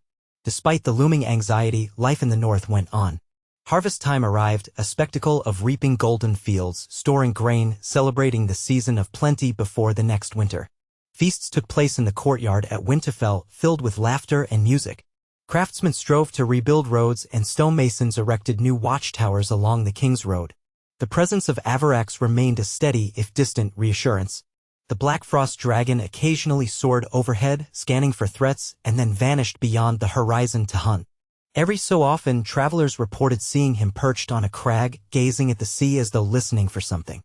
Bran suspected that, like him, Avarax sensed a greater storm brewing. The quiet was broken one crisp morning when a battered galley limped into White Harbor, its sails torn. The crew looked half-dead from thirst and exhaustion. Lord Manderley sent urgent word to Winterfell. Sansa, Bran, and Archmaester Runvar traveled by carriage to the port. Along the way, they speculated, perhaps these newcomers had encountered the black mist at sea. When they arrived, the stench of salt and decay greeted them on the docks. The galley was moored by the wharf, listing to one side. Gulls circled overhead, cawing with hunger. A small cluster of Manderley guards accompanied them aboard, stepping carefully over splintered boards. The few survivors were huddled near the stern, wrapped in blankets, faces gone. One had lost an eye, another cradled a badly wounded arm. At the sight of Bran and Sansa, they struggled to rise. A man who named himself Tomas, some sort of petty officer, judging by his clothing, mumbled an apology for not standing properly. Sansa crouched beside him, offering a skin of water. "No need for that. You're safe here, she said gently. Where are you from? Be bravos, he said, stammering from cold or shock. We sailed west for trade, had good weather until the nights turned black. He swallowed hard. Fog came from nowhere. Greenish. The men started hearing voices. Captain said to steer away, but the currents wouldn't let us. Then we saw gods. I don't know what we saw. Lights in the fog, shapes in the water like arms reaching up. He coughed violently. Another crewman, a woman with tears staining her soot-streaked cheeks, spoke next. We lost half the crew before the captain cut the anchor and fled. Some jumped overboard, chasing the whispers. Others just vanished from their bunks at night. She shuddered. We don't even know how we made it here. We drifted, half-starved. A storm blew us to your harbor, or we be gone like the rest. Bran exchanged a grim look with Sansa and Runvar. This was the confirmation they feared. The pale mist, or something akin to it, had pushed far enough west that ships sailing from Bravos were caught. White Harbor was not so far from Bravos across the narrow sea. If the phenomenon continued, it could soon reach Westeros's coasts. Sansa asked quietly, did you see any sign of a fleet or a single monstrous being? The survivors just shook their heads, haunted. We heard things. Saw shapes. Might have been illusions, Tomas said, voice trembling. We only know that the mist was alive somehow. They arranged for the survivors to receive medical care and better lodgings in White Harbor, then set up a meeting with Lord Manderley to discuss fortifying the harbor's defenses. Manderley, a large man with a booming voice, looked shaken when told of the details. I can muster warships, but how does one fight a damned fog? Sansa rubbed her temples. We can't. Not with swords, anyway. Bran said softly, we can keep watch though. If the mist approaches, we can evacuate or try to hold it at bay with certain measures. Runvar looked thoughtful. We might attempt fire ships loaded with pitch to disperse the fog if it's truly physical. But from what we've heard, it's more than mere vapor. They returned to Winterfell with a deepening sense of dread. That evening, in the Great Hall, Sansa summoned the leading northern lords and ladies present, including House Serwyn, House Glover, and House Manderley representatives to discuss immediate plans. The hall's torches flickered over anxious faces. Rumors had already begun spreading, and the tension was palpable. Everyone remembered how ignoring the White Walkers until it was almost too late had cost countless lives. Yet how to fight an enemy that might be intangible, a creeping doom from across the sea? Suggestions ranged from building massive bonfires on the coast, to forging alliances with red priests said to have powers over flame, to calling upon the dragon once more. Arya had recently arrived from the south, traveling by swift horse after Jon had told her to carry news. She stood near the dais, arms folded, eyes glittering with that mixture of curiosity and concern she often wore when danger loomed. When the debate became heated, with some lords calling for a fortress built on every beach, she stepped forward.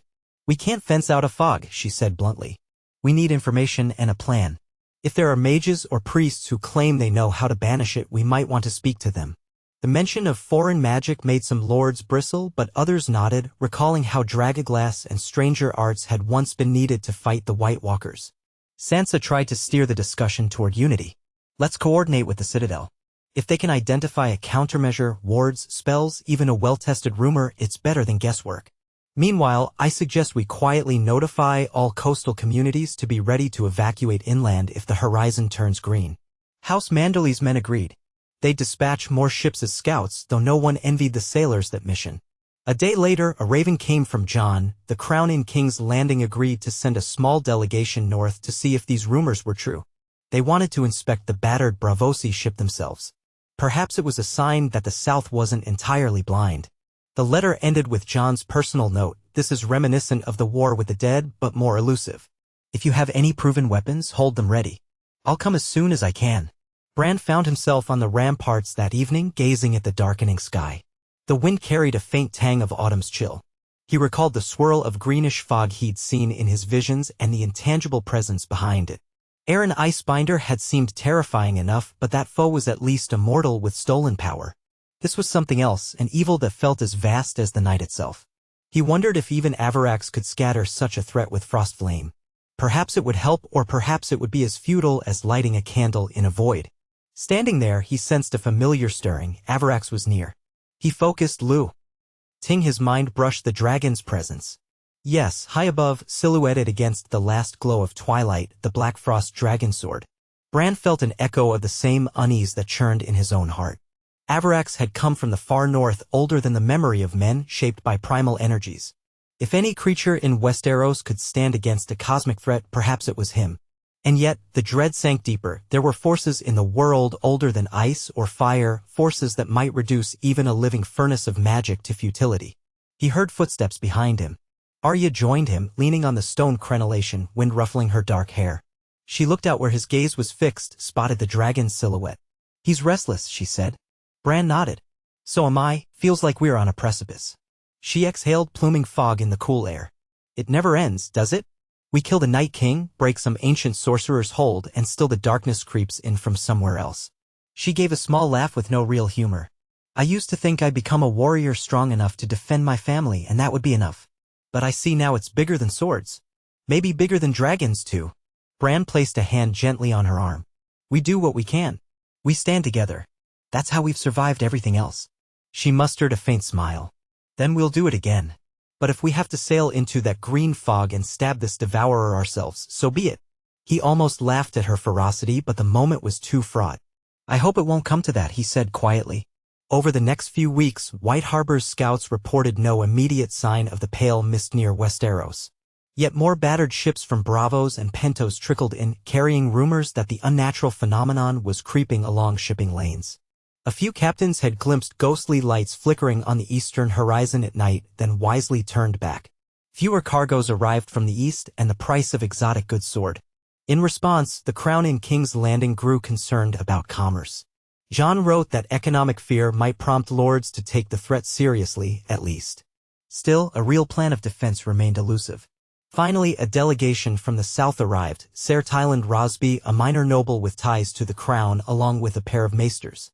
They examined the Bravosi survivors in White Harbor, questioned them, then traveled to Winterfell to speak with Bran, Sansa, and Archmaester Runvar. At first, Ser Tyland seemed like a typical southern courtier, more worried about appearances than actual facts. But after hearing the survivors' harrowing accounts, he grew pale and shaken. "This is dire," he admitted in a private meeting. "I'll urge the King's Council to prepare." "Still, how do we even begin?"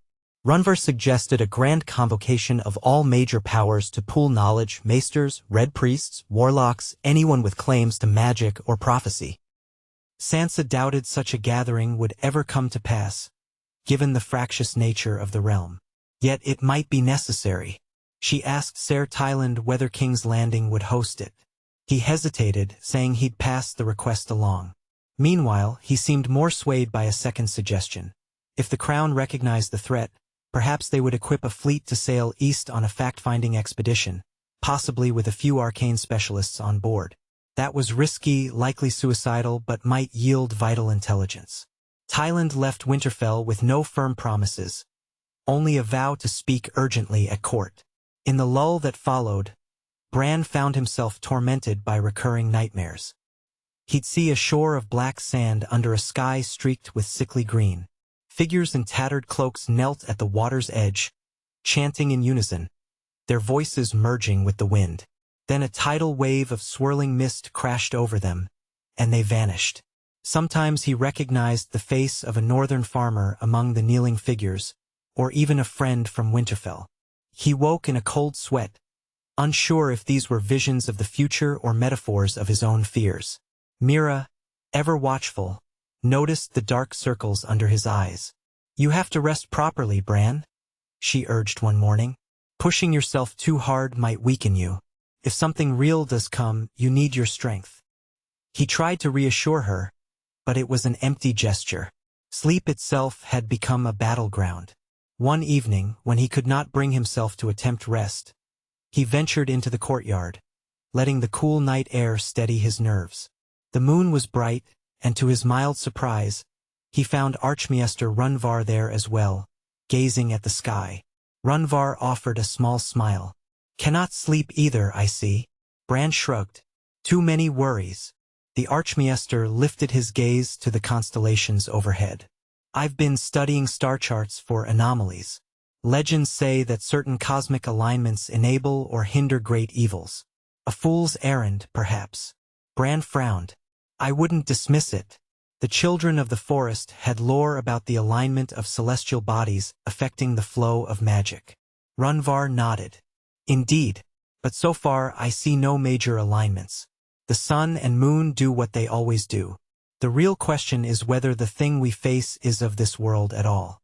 Perhaps it stands outside the cycles of nature. The notion made Bran's skin crawl.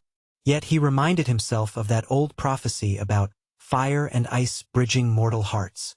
Perhaps the normal rules of magic could be subverted by forging alliances that had never been tried before. Avarax was living proof that ice and flame could merge into something new. The question was how to direct such power against a creeping cosmic devourer. They parted with no resolution, both lost in their own musings. Close to mid-autumn, a new wave of arrivals came up the King's Road. Scattered refugees from the coastal regions around the Bight, some from small fishing hamlets. They claimed the fish had vanished, the waters grown eerily still, and a low fog had drifted in for several nights. No ships had been lost yet, but the people were terrified, recalling the stories from Bravos. Sansa and Arya organized temporary lodging and rations while Bran tried to glean details from the refugees. Their accounts were all the same, an unnatural hush on the water, a faint green glow below the surface at night. Possibly it was a more mundane phenomenon, phosphorescent algae or a trick of the moonlight, but in this climate of fear, it fueled panic. News from White Harbor soon followed. Watchmen stationed on high vantage points claimed to have seen faint lights far out to sea, blinking in the pre-dawn gloom. No ships were reported, but the watchers insisted the horizon looked wrong somehow. Lord Mandoli doubled the guard and had beacons readied, uncertain if or when the dreaded pale mist might appear. Bran felt tension ratchet ever higher. He visited the Godwood daily, attempting short, targeted visions, scanning the coastline. Each time he glimpsed the restless waves, the swirling winds, but no definitive sign of the green fog. Avarax seemed just as on edge. The dragon prowled the skies more often, occasionally letting out long, echoing roars that unsettled the townsfolk. Though they had grown used to him, his mood now felt different, a potent wariness. At times, Bran soared with him in a partial warg, skimming the shoreline at a distance. They saw no monster, no swirling mist. But the water carried an ominous stillness that set the heart racing. Then it happened. One crisp dawn, horns blared from White Harbor. The watchers spotted a peculiar haze rolling in from the sea. Galleys ventured out to investigate and never returned. Panic spread through the city. Ravens flew to Winterfell. The entire north braced for the worst. Sansa, Arya, and Bran scrambled to coordinate a response. They agreed that Sansa would remain at Winterfell, preparing to shelter as many refugees as possible if White Harbor had to be evacuated. Arya, restless and determined, would accompany a contingent of northern soldiers to White Harbor. Bran would take Avarax and scout from the air, hoping to discover if the threat was truly the pale mist or something lesser. Within hours, the courtyard was a frenzy of preparation. Wagons rattled, knights tightened saddles, archers counted arrows, though none expected arrows to be much use against a fog. Arya wore her leathers and light mail, needle at her hip, a determined set to her jaw. She gave Sansa a quick embrace, promising to return. Bran had Mira help him onto Avarax once more. The dragon seemed keyed up, snorting and stamping the ground. As they took flight, the watchers on the walls gazed after them with mixed hope and dread. All of them remembered how the dragon had broken the Night King, but now the threat was so different, and perhaps even more terrifying. They soared southeast, the wind biting. The farmland gave way to rolling hills, then the broad Mander River, and finally the harbor city came into view. From above, White Harbor was a maze of walls, docks, and anchored ships. Yet what drew Bran's eye was the horizon beyond. A strange, faintly greenish haze drifting inexorably landward. It was not thick, nor swirling with visible shapes. Instead, it resembled a thin veil, through which the morning sunlight filtered in pale streaks. Bran could almost sense an aura emanating from it, like static before a storm. Avarax let out a long growl. Bran felt the dragon's revulsion, as if Avarax recognized an alien presence defiling the natural order. They descended near the city walls, greeted by anxious defenders.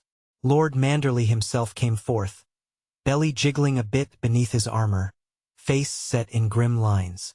"We've lost 2 scout ships already," he reported without preamble. "They rode into that haze and never came back. We can't see any wraiths or monsters, but men are afraid. The sea is unnaturally calm, the tide refusing to recede. Some fishermen claim the water in the harbor is starting to taste foul." He gestured behind him, where Arya and the northern troops were already setting up along the walls. Archers stared out at the creeping fog in wonder and dread. Bran studied it. Even at a distance, he felt a tug on his spirit, a faint whisper in the back of his mind. Part of him wanted to slip into a vision, to see more clearly. But he knew that might be an invitation for the Devourer, if that presence dwelled within the haze, to seize him. Instead, he calmly relayed instructions. Civilians were to be moved inland if they wished. No ships were to sail out. He asked Manderley to keep watch for any sign that the fog moved quickly. Then he and Mira mounted Avarax to approach from the sky, hoping to glean clues from above. They flew out over the water, the dragon's mighty wings pounding the air. The city shrank behind them, and the green haze grew closer, a quiet curtain across the sea. The color was more subtle than in Bran's nightmares, not swirling with lightning or swirling shapes. But something about it set every nerve in his body on edge. It was as though they were approaching a boundary between the living world and something else. He urged Avarax forward slowly. The dragon hesitated, swirling around in a wide arc, as if testing the currents. Far below, the sea looked unnaturally still, no whitecaps or normal waves. Then he saw it, drifting wreckage, presumably from Manderley's scout ships, bobbing near the edge of the haze. Broken planks, a snapped mast, empty barrels. No sign of bodies.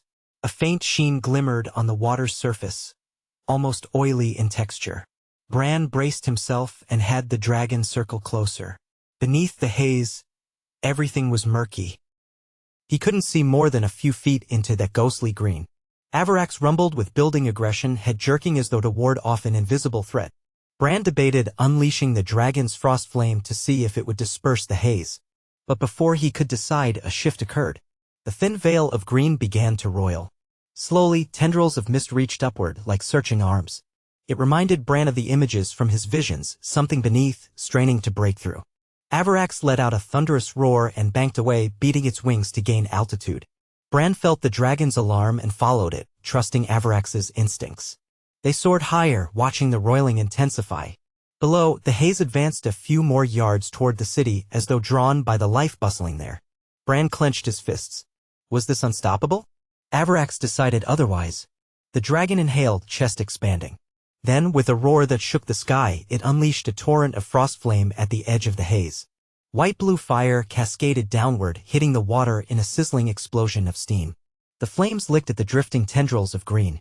At first, it seemed to do nothing, the haze remained. But then the water boiled and the oily film caught the edges of the frost flame. A shriek, or something like it, rippled through the air, high-pitched yet nearly inaudible, as if 1,000 voices cried out at once. Bran felt it lance through his mind. Avarax recoiled mid-flight, wings spasming. Mira clutched Bran, fighting to stay on the saddle. For a moment, he feared they'd plummet, but the dragon steadied, banked, and tried again. A second blast of frost flame roared forth, lighting the sea and the lower fringes of the haze in shimmering brilliance. This time, the reaction was even stronger. The water erupted in scalding bursts of steam. The green haze shuddered, pulling back a few feet as though wounded or repelled. Bran felt a flicker of hope. Perhaps the dragon's unique mixture of elemental power could hold this malevolence at bay. Then he sensed a surge from deeper within the mist, like a wave of black energy roaring to the surface. The entire haze ballooned outward, swirling with sudden violence. A wide arc of it lashed upward, forming a shape almost like a serpent's head, though intangible and flickering. Before Bran could shout a warning, it slammed into the wave of frost flame, extinguishing it in a writhing confusion of steam and tendrils. Avarax roared in fury, rearing back, battered by the collision. Bran's vision blurred. He felt the presence behind the mist again, the same emptiness from his dreams forcing its will outward. Another wave of psychic noise struck him, drowning his senses in chaotic whispers. Mira's cry snapped him back. Bran. He clenched the saddle straps, forcing himself to stay conscious, trying to calm the dragon. Avarax flapped hard, ascending out of range. The dragon's breath had managed only a partial effect on the outer layer of haze. It had peeled it back a short distance, but the main mass was unscathed and now roiling with anger. From that vantage, Bran watched in horror as the haze continued creeping forward, albeit slowly.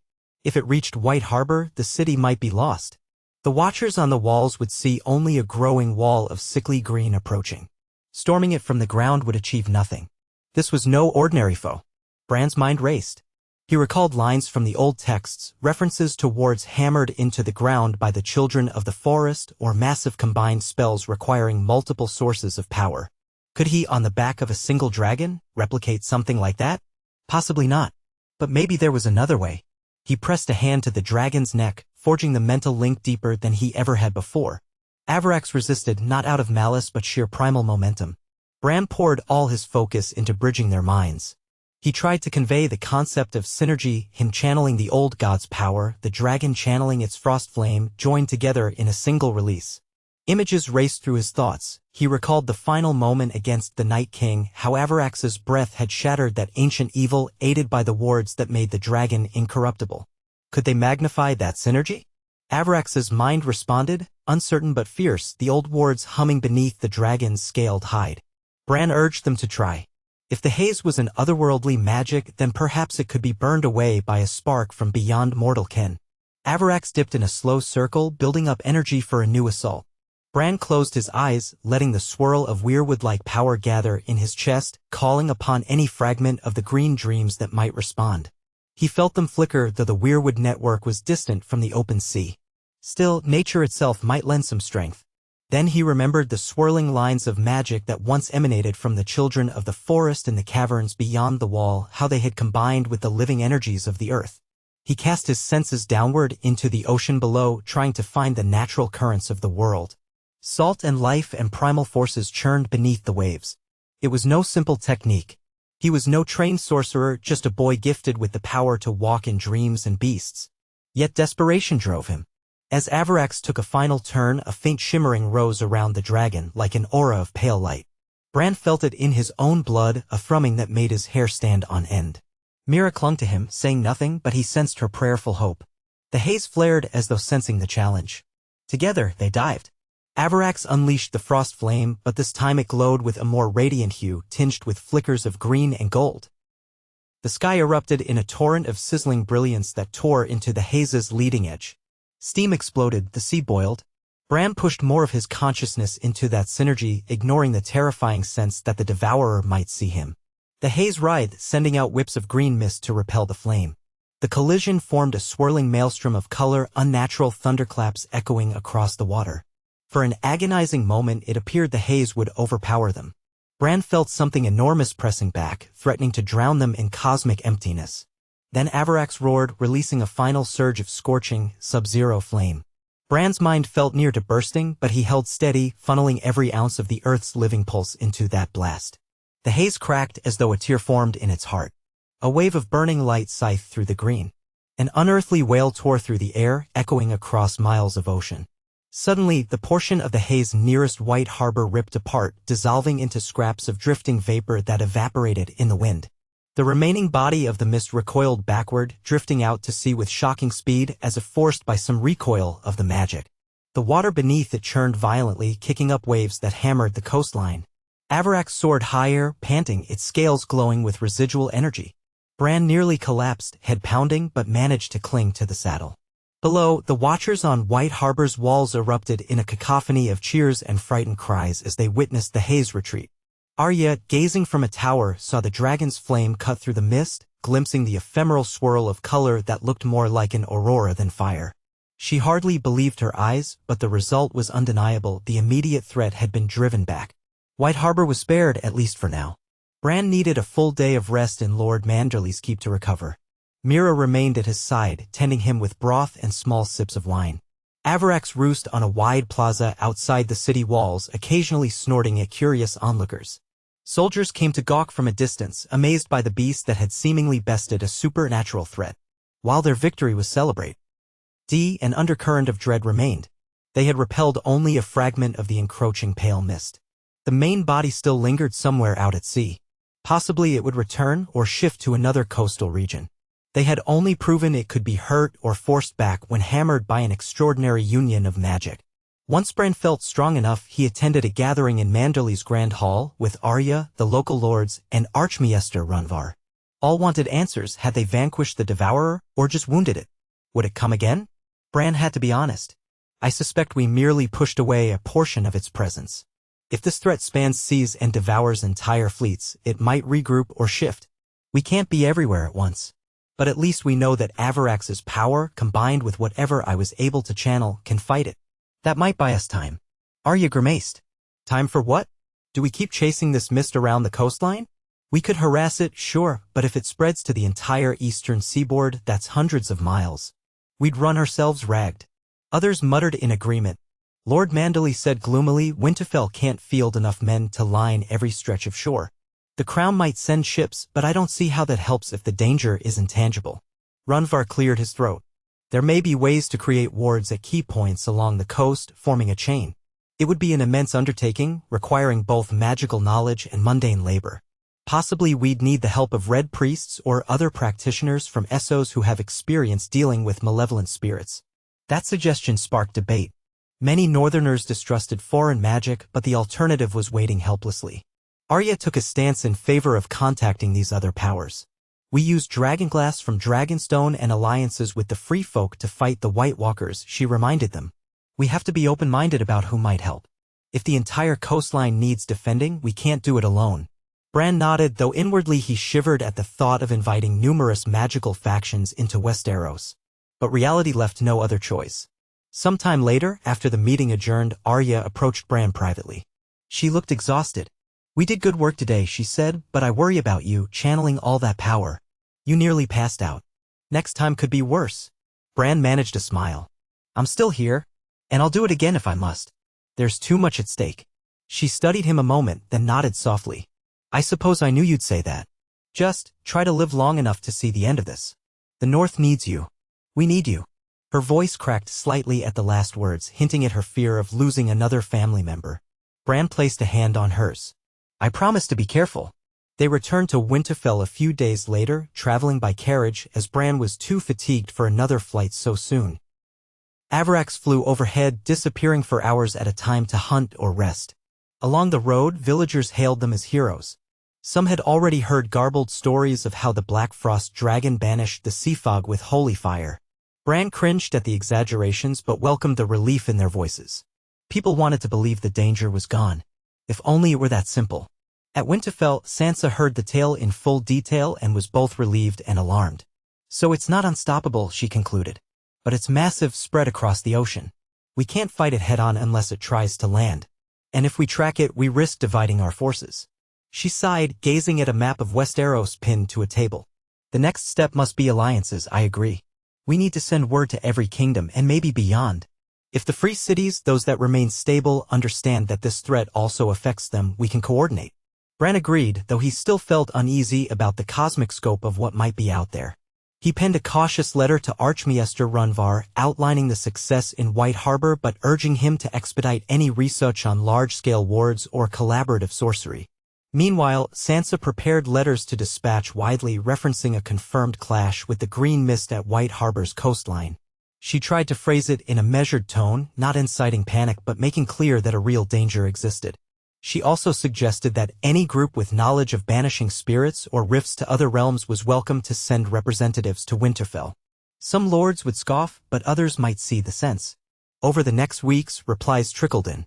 Many southern houses remained skeptical, but a few expressed cautious interest, especially coastal lords in the Vale and the Stormlands who had already dealt with odd weather or missing ships. Jon wrote from King's Landing that the small council was split. Some believed wholeheartedly, others accused the North of exaggerating to gain political leverage. The king was leaning toward caution, reluctant to commit major forces to an enemy no one fully understood. However, he did sanction the formation of a coastal watch from Gulltown to the Arbor with instructions to ring beacons if any unnatural haze appeared. As autumn deepened, more ships from Essos arrived in a trickle, each with dire tales. The Jade Sea was nearly impassable. Cities like Illyria had lost entire fishing fleets. The devouring haze seemed to appear and vanish unpredictably. The Dothraki plains, so rumor said, had begun seeing weird storms that twisted the horizon in greenish light. None of this boded well. At the same time, many eastern people who fled these horrors ended up scattered in various free cities, fueling tensions there. War, famine, and plague all threatened to break out in the chaos. If the Devourer's plan was to sow havoc across the known world, it was succeeding. In Winterfell's courtyard, life soldiered on. Young men practiced with swords, blacksmiths hammered steel. Avarax perched occasionally on the ramparts, intimidating and majestic. Sometimes children stared in awe from safe corners, enthralled by the living myth. Mira, meanwhile, took on a new role, heading a specialized group of outriders tasked with gleaning intelligence from the coasts and hills, ensuring no hidden threat would creep up on the north unawares. Arya joined them occasionally, though her travels often took her farther afield, investigating rumors of new cults or magical enclaves that might help in the looming crisis. One chill evening, as frost touched the rooftops, Bran visited the crypts below Winterfell alone, save for Mira's quiet presence at a distance. He wheeled himself down the torchlit corridors, past the statues of old Stark lords. There he spoke softly to his father's statue, to the memory of his mother and all the ancestors who once defended the north. He recalled the simpler times of childhood when he believed father and his sword could solve any problem. Now, the enemies they faced were beyond swords. He found himself asking if he was worthy of being both the three-eyed raven and a Stark of Winterfell, protector of this land. The silence gave no easy answers, but it felt strangely comforting to voice the doubt among the silent stone watchers. When he emerged, he found a figure waiting. For a heartbeat, he thought it was Arya, but the shape was taller, draped in a heavy cloak. It was Archmaester Runvar, a dim torch in hand, face solemn. "Lord Bran," he said softly. "I apologize if I intrude. I only arrived an hour ago with urgent tidings." The gloom thickens. Bran nodded, leading him up the slope toward a side corridor. "What news?" Runvar explained that a band of red priests from Volantis had traveled to Old Town, claiming they sought to ally with any force that stood against the Great Devourer. They believed the threat to be a fundamental negation of Lawlor's flame, a cosmic shadow that might extinguish all light. They offered to send a high priest or priestess to Winterfell if the Starks welcomed them. "The Citadel does not lightly endorse the Red Faith," Runvar said, "but these times require unorthodox measures.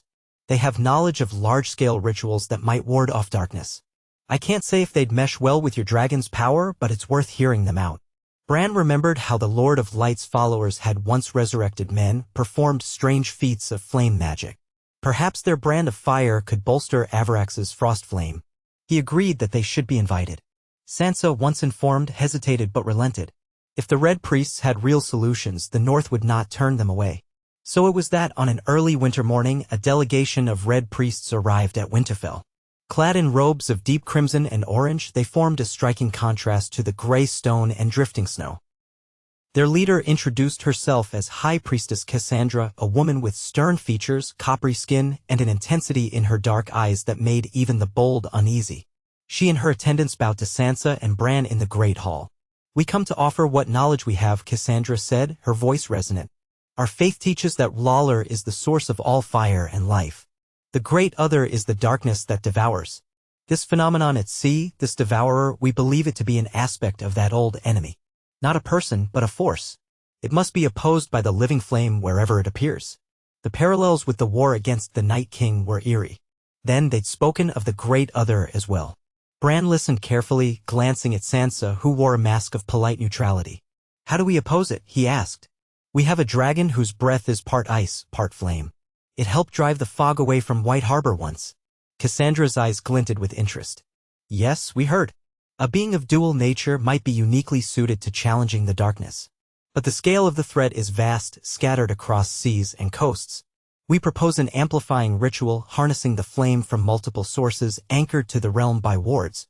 We would need to place braziers or beacons at key points along the coast, each maintained by the faithful or others sworn to keep it lit. If the Devourers misthreatens any location, the Watchers would ignite the braziers, reinforcing the wards. Then, perhaps, the dragon's presence or breath at that site would be magnified. The concept was reminiscent of lighting beacons for ordinary armies, but with a magical twist. Sansa questioned whether it might truly keep the Devourer at bay. Cassandra admitted it was not guaranteed. "Yet the alternative is waiting helplessly," she said. "We are prepared to share the knowledge of forging these wards with your men so they need not rely solely on our priests. But the forging process requires considerable preparation and a measure of living fire. We would ask that the dragon sanctify the beacons if possible." "Avarax, sanctify something?" Bran couldn't help a flicker of amusement. The dragon bowed to no religion or mortal creed. Yet if their flame-based rituals required a primordial spark, who better to provide it than the Black Frost dragon? Sansa was understandably wary about letting foreign priests roam the north building shrines. But she recognized the potential benefit. After a night of debate, the council agreed to let Cassandra and her retinue begin in White Harbor constructing a pilot beacon. If it proved effective in repelling the mist again, they'd replicate it along the coastline. Thus began a new phase in the North's struggle. Over the next month, red priests with their flaming torches and incantations traveled to White Harbor accompanied by northern guards and a few carefully selected maesters, including Archmaester Runvar. They raised a sturdy tower of stone and metal on a rocky promontory overlooking the sea, installing a massive brazier at its peak. The priests performed their rites, chanting in Valyrian, calling upon R'hlloreth's flame. Meanwhile, from above, Avarax hovered, with Bran perched on the saddle, adding the dragon's frost flame to the final anointing of the structure. The resulting glow from the brazier was said to be visible for miles, an orange-red beacon that flickered with faint edges of shimmering white. The watchers in White Harbor felt a deep sense of awe, though many still mistrusted the foreign religion. When the tower was completed, the question remained, would it work? The priests claimed that if the green haze approached, the watchers need only stoke the brazier, call upon R'hlloreth's name, and the ward would flare to life, summoning enough protective magic to repel or at least weaken the devourer. Avarax would be able to sense the call from afar, or so Cassandra insisted, as the braziers would carry a resonance in the magical spectrum. No one could say for sure if this was true, but it was a plan. Sansa authorized the next tower to be constructed at Sisterton, in the Three Sisters region, with further expansions planned if they had the manpower. Word spread that the North was building flame towers as bulwarks against a demon haze from the sea. Skeptics abounded, mocking the notion of magical beacons. But many coastal communities began to clamor for them. The fear of vanishings had grown too strong. The Crown in King's Landing did nothing officially, though individual lords took note. Some Stormlands houses tried to replicate the idea themselves, employing lesser red priests who followed Cassandra's writings. The Vale likewise prepared a watchtower near Gulltown. Slowly, a patchwork of wards began to appear along the coasts of Westeros. Whether they would suffice was anybody's guess. Meanwhile, the year turned, and winter's edge returned, dusting the north with fresh snow. The days shortened, the nights deepened. In Winterfell's library tower, Archmaester Runvar and the other scholars pored over newly arrived accounts from Essos, verifying the continuing expansion of the Devourer's influence. The phenomenon advanced in erratic swirls, sometimes receding, other times plunging forward, as if testing weak points. The free cities were in chaos. Lys was half-flooded by storms, and Pentos was overrun by refugees. War broke out in Myr over scarce resources. The unstoppable doom seemed to overshadow everything, yet men still found time to fight among themselves. Bran caught glimpses in his dreams of entire fleets devoured by roiling mists, of desperate men chanting in foreign tongues on the decks of blazing fireships. He woke in sweats, haunted by the scale of it all. He sometimes told Mira he felt like a child trying to hold back a tide with a bucket. But he persevered. The success at White Harbor had shown that, at least for the moment, a determined stand could repel a portion of the mist. If enough towers dotted the coastline, if the entire realm, maybe the entire known world, cooperated, then perhaps the Devourer would be turned back entirely or forced into dormancy.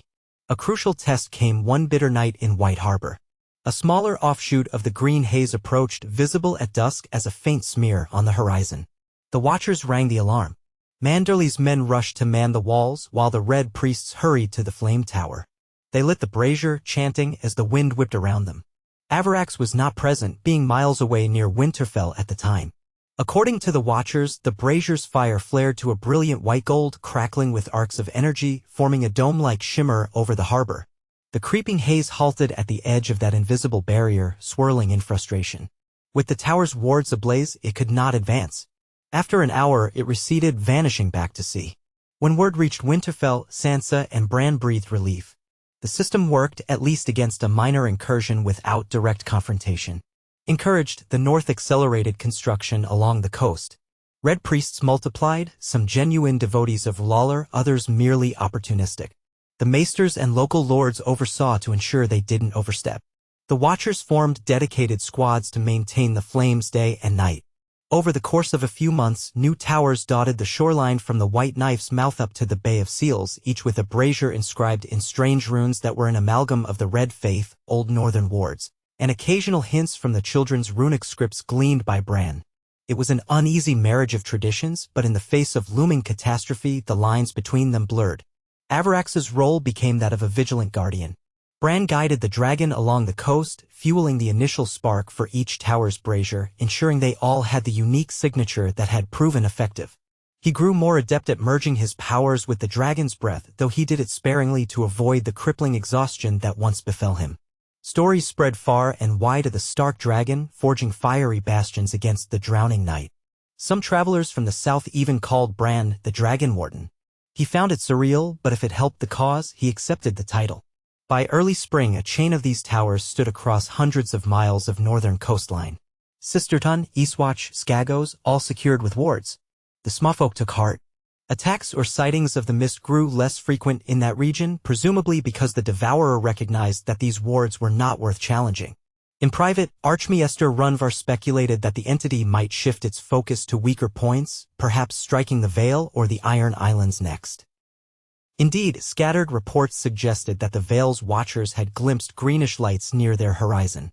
Yet every time the Devourer tested a warded location, it found stiff resistance. With the immediate danger to the north less pressing, Sansa encouraged Bran to rest. But the knowledge that other regions lacked such defenses gnawed at him. The Stormlands, for instance, had only a few towers near Shipbreaker Bay. Dorne had almost none, the new power there refusing contact with Red Priests. The Crown was slow to coordinate anything on a large scale. Even some free cities tried to replicate the wards but lacked a dragon spark. The Red Priests insisted they could do only so much without an elemental catalyst like Avarax. Still, for a time it seemed the North stood as a beacon of defiance, a symbol that the Devourer could be held back. Trade ships even resumed cautious voyages to White Harbor, using the warded waters for safe passage. Morale rose, and though tension simmered, it felt manageable. Then, in early summer, the calm shattered again. A frantic raven arrived from Gulltown in the Vale, describing a massive incursion of the pale green mist, bigger than anything previously recorded. It swept into the bay, overwhelming the single flame tower they had. The ward flared valiantly, but with no dragon to reinforce it, it was overloaded. The tower collapsed in an explosion of magical backlash, and the city's outskirts were consumed by the swirling haze. The letter ended abruptly with no mention of survivors. Other ravens from travelers in the region reported glimpsing unearthly lights over the water, hearing screams carried on the wind, seeing ships vanish as they tried to flee. It was a new scale of horror. In the Great Hall of Winterfell, the news fell like a hammer blow. Lords demanded immediate action. Sansa conferred with Arya, Bran, and the leading knights. Arya was adamant about riding to the Vale's aid at once, but Sansa pointed out that gullies of thick forest and mountains separated them and that the Devourer might shift. The only feasible route was by air or by a circuitous sea path. With a large fleet, neither was ideal.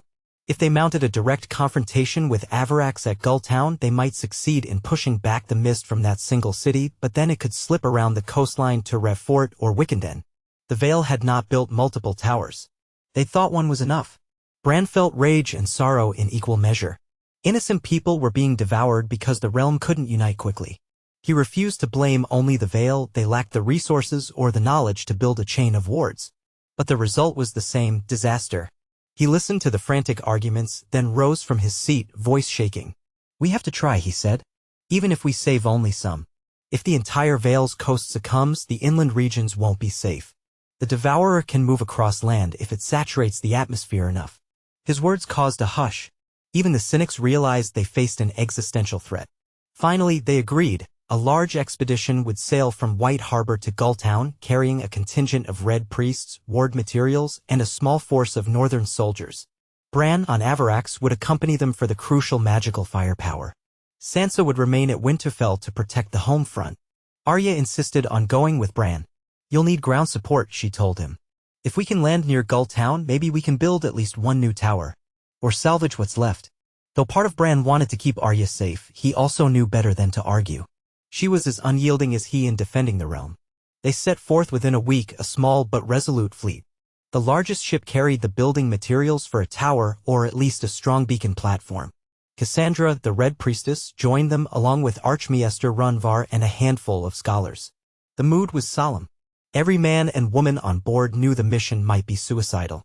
If the Devourer had truly manifested in force near Gull Town, they could sail straight into an otherworldly grave. Nonetheless, they went, steeled by the knowledge that if they did nothing, the Vale might become a realm of ghosts. Avarak soared overhead, sometimes vanishing into the cloud cover for hours, then returning with a roar that rattled sails. The journey took several days. As they neared the Vale's coastline, the horizon turned ominous. Clouds gathered, greenish tinges shimmering beneath them. The sailors muttered prayers to any god who would listen. Arya stood at the prow of the lead ship, eyes scanning the distance. Bran on deck felt the weight of anticipation pressing down on him like an anchor. The air was unnaturally still, the sea oddly calm, sure signs the Devourer's presence was near. If they had built multiple towers months ago, perhaps this tragedy might have been avoided. But regrets were useless now. Near dusk on the third day, they rounded a headland and beheld a nightmare, Gulltown's harbor overshadowed by a swirling, towering mass of green mist. It was thicker and deeper than anything Bran had seen at White Harbor. Bolts of pale lightning flickered within it, revealing glimpses of half-sunken ships littering the bay. Fires burned in pockets along the shore, as if random bursts of flame had erupted amid the chaos. A few stone structures jutted from the gloom. The wailing wind carried faint, haunting cries. No sign of a living fleet to greet them. Sailors froze in terror. A few sank to their knees. The captain of Bran's ship stared in wide-eyed shock, whispering, "Gods preserve us." Archmaester Runvar, knuckles white on the railing, turned to Bran. "Whatever we do, we must do it now or not at all." Arya grabbed her gear, face set. "Let's go. If we can find a foothold on the shore, we can attempt to build the beacon. Or at least secure the harbor." Cassandra and her red priests prepared their torches and relics, chanting softly under their breath. The entire fleet anchored at a precarious distance from the swirling gloom. Avarax arrived overhead with a roar that cut through the unnatural hush. Bran felt the dragon's fury and fear alike. The time had come for a direct confrontation. They lowered a smaller boat for Bran, Arya, and the Red Priests to make landfall near a rocky beach outside the city's main harbor. A handful of volunteers joined them, trembling but resolute. Under the shadow of the monstrous haze, they rowed ashore, waves eerily calm. The air grew thick, tasting of metal and decay. A stench of rot wafted from the greenish swirl, as though half the city was already dead within it. They beached the boat, stepping onto slimy rocks. Arya tested her footing, sword in hand. Cassandra raised a flaming torch, chanting a prayer to R'hllor. Bran looked around, seeing glimpses of shattered buildings half swallowed by the creeping green. Screams and moans echoed from somewhere deep inside. He could not dwell on the horror. Their mission was to find a stable place, erect a brazier, and call down the dragon's spark. If they could carve a wedge of safety, maybe survivors could rally there. Or maybe they'd die trying. They pressed inland, picking through rubble. A few twisted bodies lay in corners, faces contorted in terror, some wreathed in an emerald sheen as though partially merged with the mist. A handful of watchers from the lead ship joined them, hauling beams and metal fittings for the beacon. Avarax circled overhead, bellowing.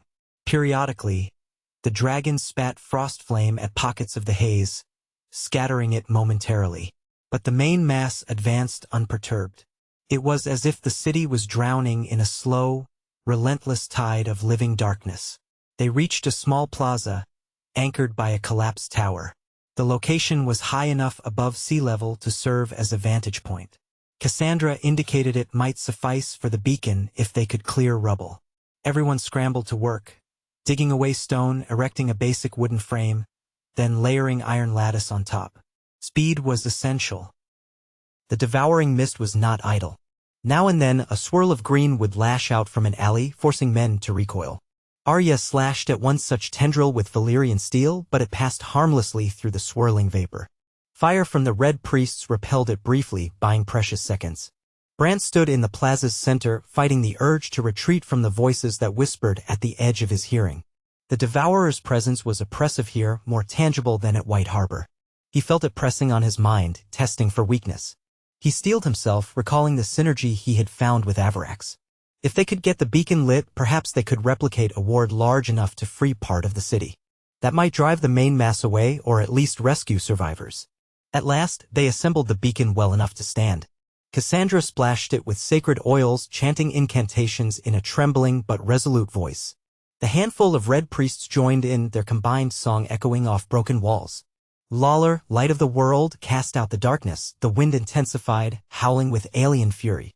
Figures emerged from the hazed shapes with half-decayed faces, their eyes glowing green as though the devourer had partially reanimated them. They stumbled forward, moaning, "Arya cursed," stepping up with steel in hand. The watchers fired crossbow bolts. It was a gruesome fight, the half-animated forms collapsing only when burned or hacked apart. The corruption in them flared in puffs of green vapor. The entire time, Cassandra kept chanting, refusing to be silenced. A harrowing quarter-hour passed. The walls shook with unearthly thunder.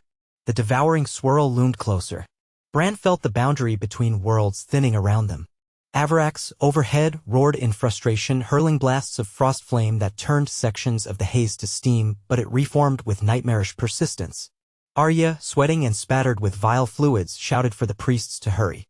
The watchers barricaded the plaza perimeter with broken beams, trying to slow the approach of more twisted shapes. Bits of rock rained from above as the city threatened to collapse entirely. Then, with a triumphant cry, Cassandra and her priests lit the brazier. Flames surged skyward, tinted with red and gold. It flared, then wavered as though nearly snuffed by the choking aura. Bran realized that, even with the priestly magic, the flame was not strong enough to establish a stable ward. They needed the dragon's spark. He wasted no time, sending a mental call to Avarax overhead.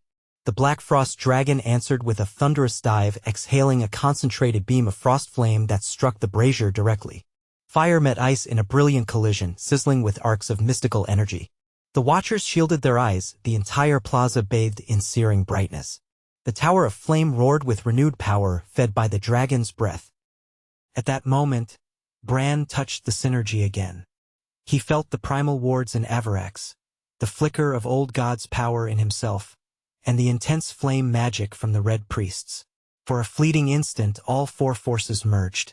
A swirling corona enveloped the brazier, forming a dome that expanded outward in a shockwave. The devouring haze, surging in for the final kill, smashed into the dome. A cataclysmic roar shook the air. Men were thrown to the ground. Bran's vision sparked white. His ears rang. The haze contorted, writhing as if in agony. Steam and greenish sparks cascaded across the plaza. Then the wave of light rolled outward, pushing the main body of mist back. The half-decayed horrors dissolved into rancid puddles. Walls rocked but did not collapse further. Avarax hovered overhead, continuing to channel a steady stream of frost flame into the brazier. Cassandra, trembling but exultant, raised her arms, chanting in unison with her followers. The watchers, battered and disoriented, stumbled to their feet to see the swirling gloom peel away from the immediate area, retreating beyond the city's edge. Dawn broke over the Vale's mountains, golden rays slicing through the battered skyline. They had carved out a bubble of safety in the midst of the Devourer's domain. For the next 2 days, they stabilized that bubble, searching for survivors in the half-ruined city. They found scattered pockets of people hiding in cellars, traumatized but alive. Many had fled inland, climbing the rocky roads that led deeper into the Vale's mountains. The Devourer's main mass lingered outside the newly erected ward, swirling like a brooding storm. But as long as the brazier burned with the dragon's anointed flame, it held the enemy at bay. The cost was high. The city lay in ruins, thousands likely swallowed or dead. The gloom beyond the perimeter pulsed with malevolent patience, as if waiting for the ward to falter. Arya, walking through the rubble, looked grim and hollow-eyed. "We saved who we could," she told Bran quietly. "But seeing so much devastation, I want to kill that thing. But how do you kill a fog?" Bran had no easy answer. Cassandra said they had to keep reinforcing wards, possibly forging an entire ring around the Vale, but that was a monumental task. Meanwhile, gullies of farmland lay unprotected. If the Devourer shifted direction, it could bypass them. They needed more men, more towers, more synergy. A single victory felt like a drop in a boiling sea. Yet from this battered vantage point, something remarkable happened. New dispatches arrived from King's Landing, announcing that the Crown, belatedly alarmed by Gulltown's near-destruction, would sponsor a realm-wide initiative to build flame towers along every major port. They invited the Red Priests, under close supervision, to coordinate. Even the Knights of the Vale, traumatized by their city's partial ruin, pledged full cooperation. More letters poured in from the Stormlands, the Reach, even Dorne. War or no war, the realm had never faced a threat so indiscriminate. The devastation of one region was a cautionary tale for all. If the Devourer consumed the Vale, the rest could be next. In time, the scattered pockets of Westeros began forging a network of these wards, from Sunspear to Lannisport, culminating in the North's proven system. The free cities that still had stable governments followed suit, though many lacked a dragon to empower the Braziers. Aware of that limitation, some asked if Avarax could journey overseas. Logistically, it was daunting but perhaps eventually feasible. Rumors circulated that the rumored Golden Company or other Cells word groups wanted to capture the dragon for themselves, but no one dared act on such madness while a cosmic threat loomed. As the new year dawned, Bran, Sansa, Arya, and the entire North found themselves at the heart of a vast network of alliances. The entire known world, or large parts of it, was rallying against the Devourer's creeping darkness.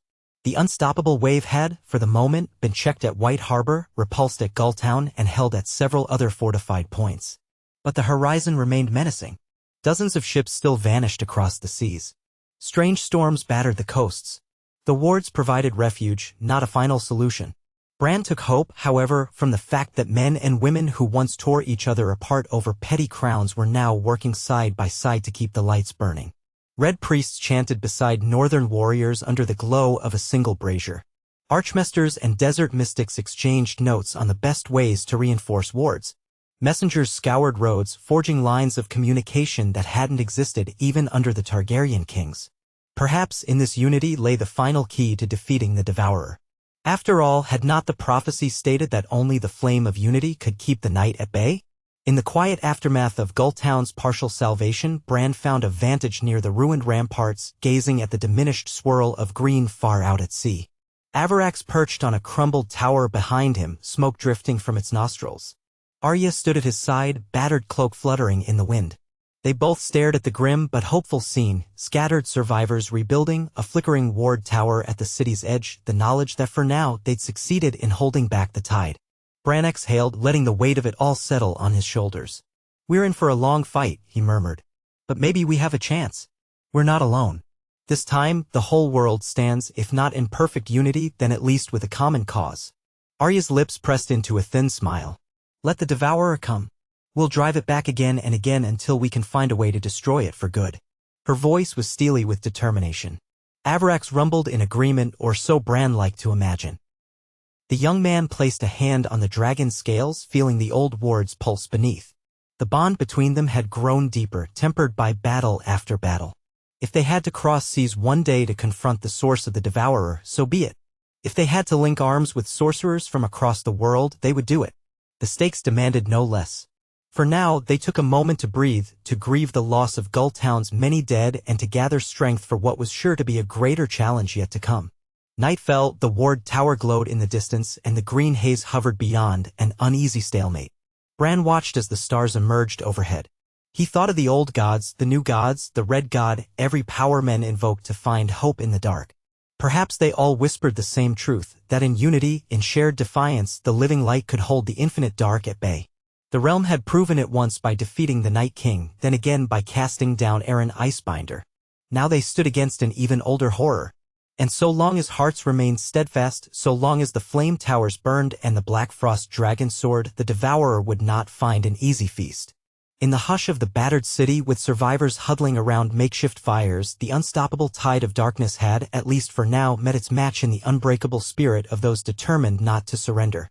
And Bran Stark, the three-eyed raven, cradled both hope and sorrow in his heart, vowing in the silence that he would neither falter nor despair until the final dawn rose, when mankind would stand free of the devouring gloom, beneath a sky that belonged to the living once more.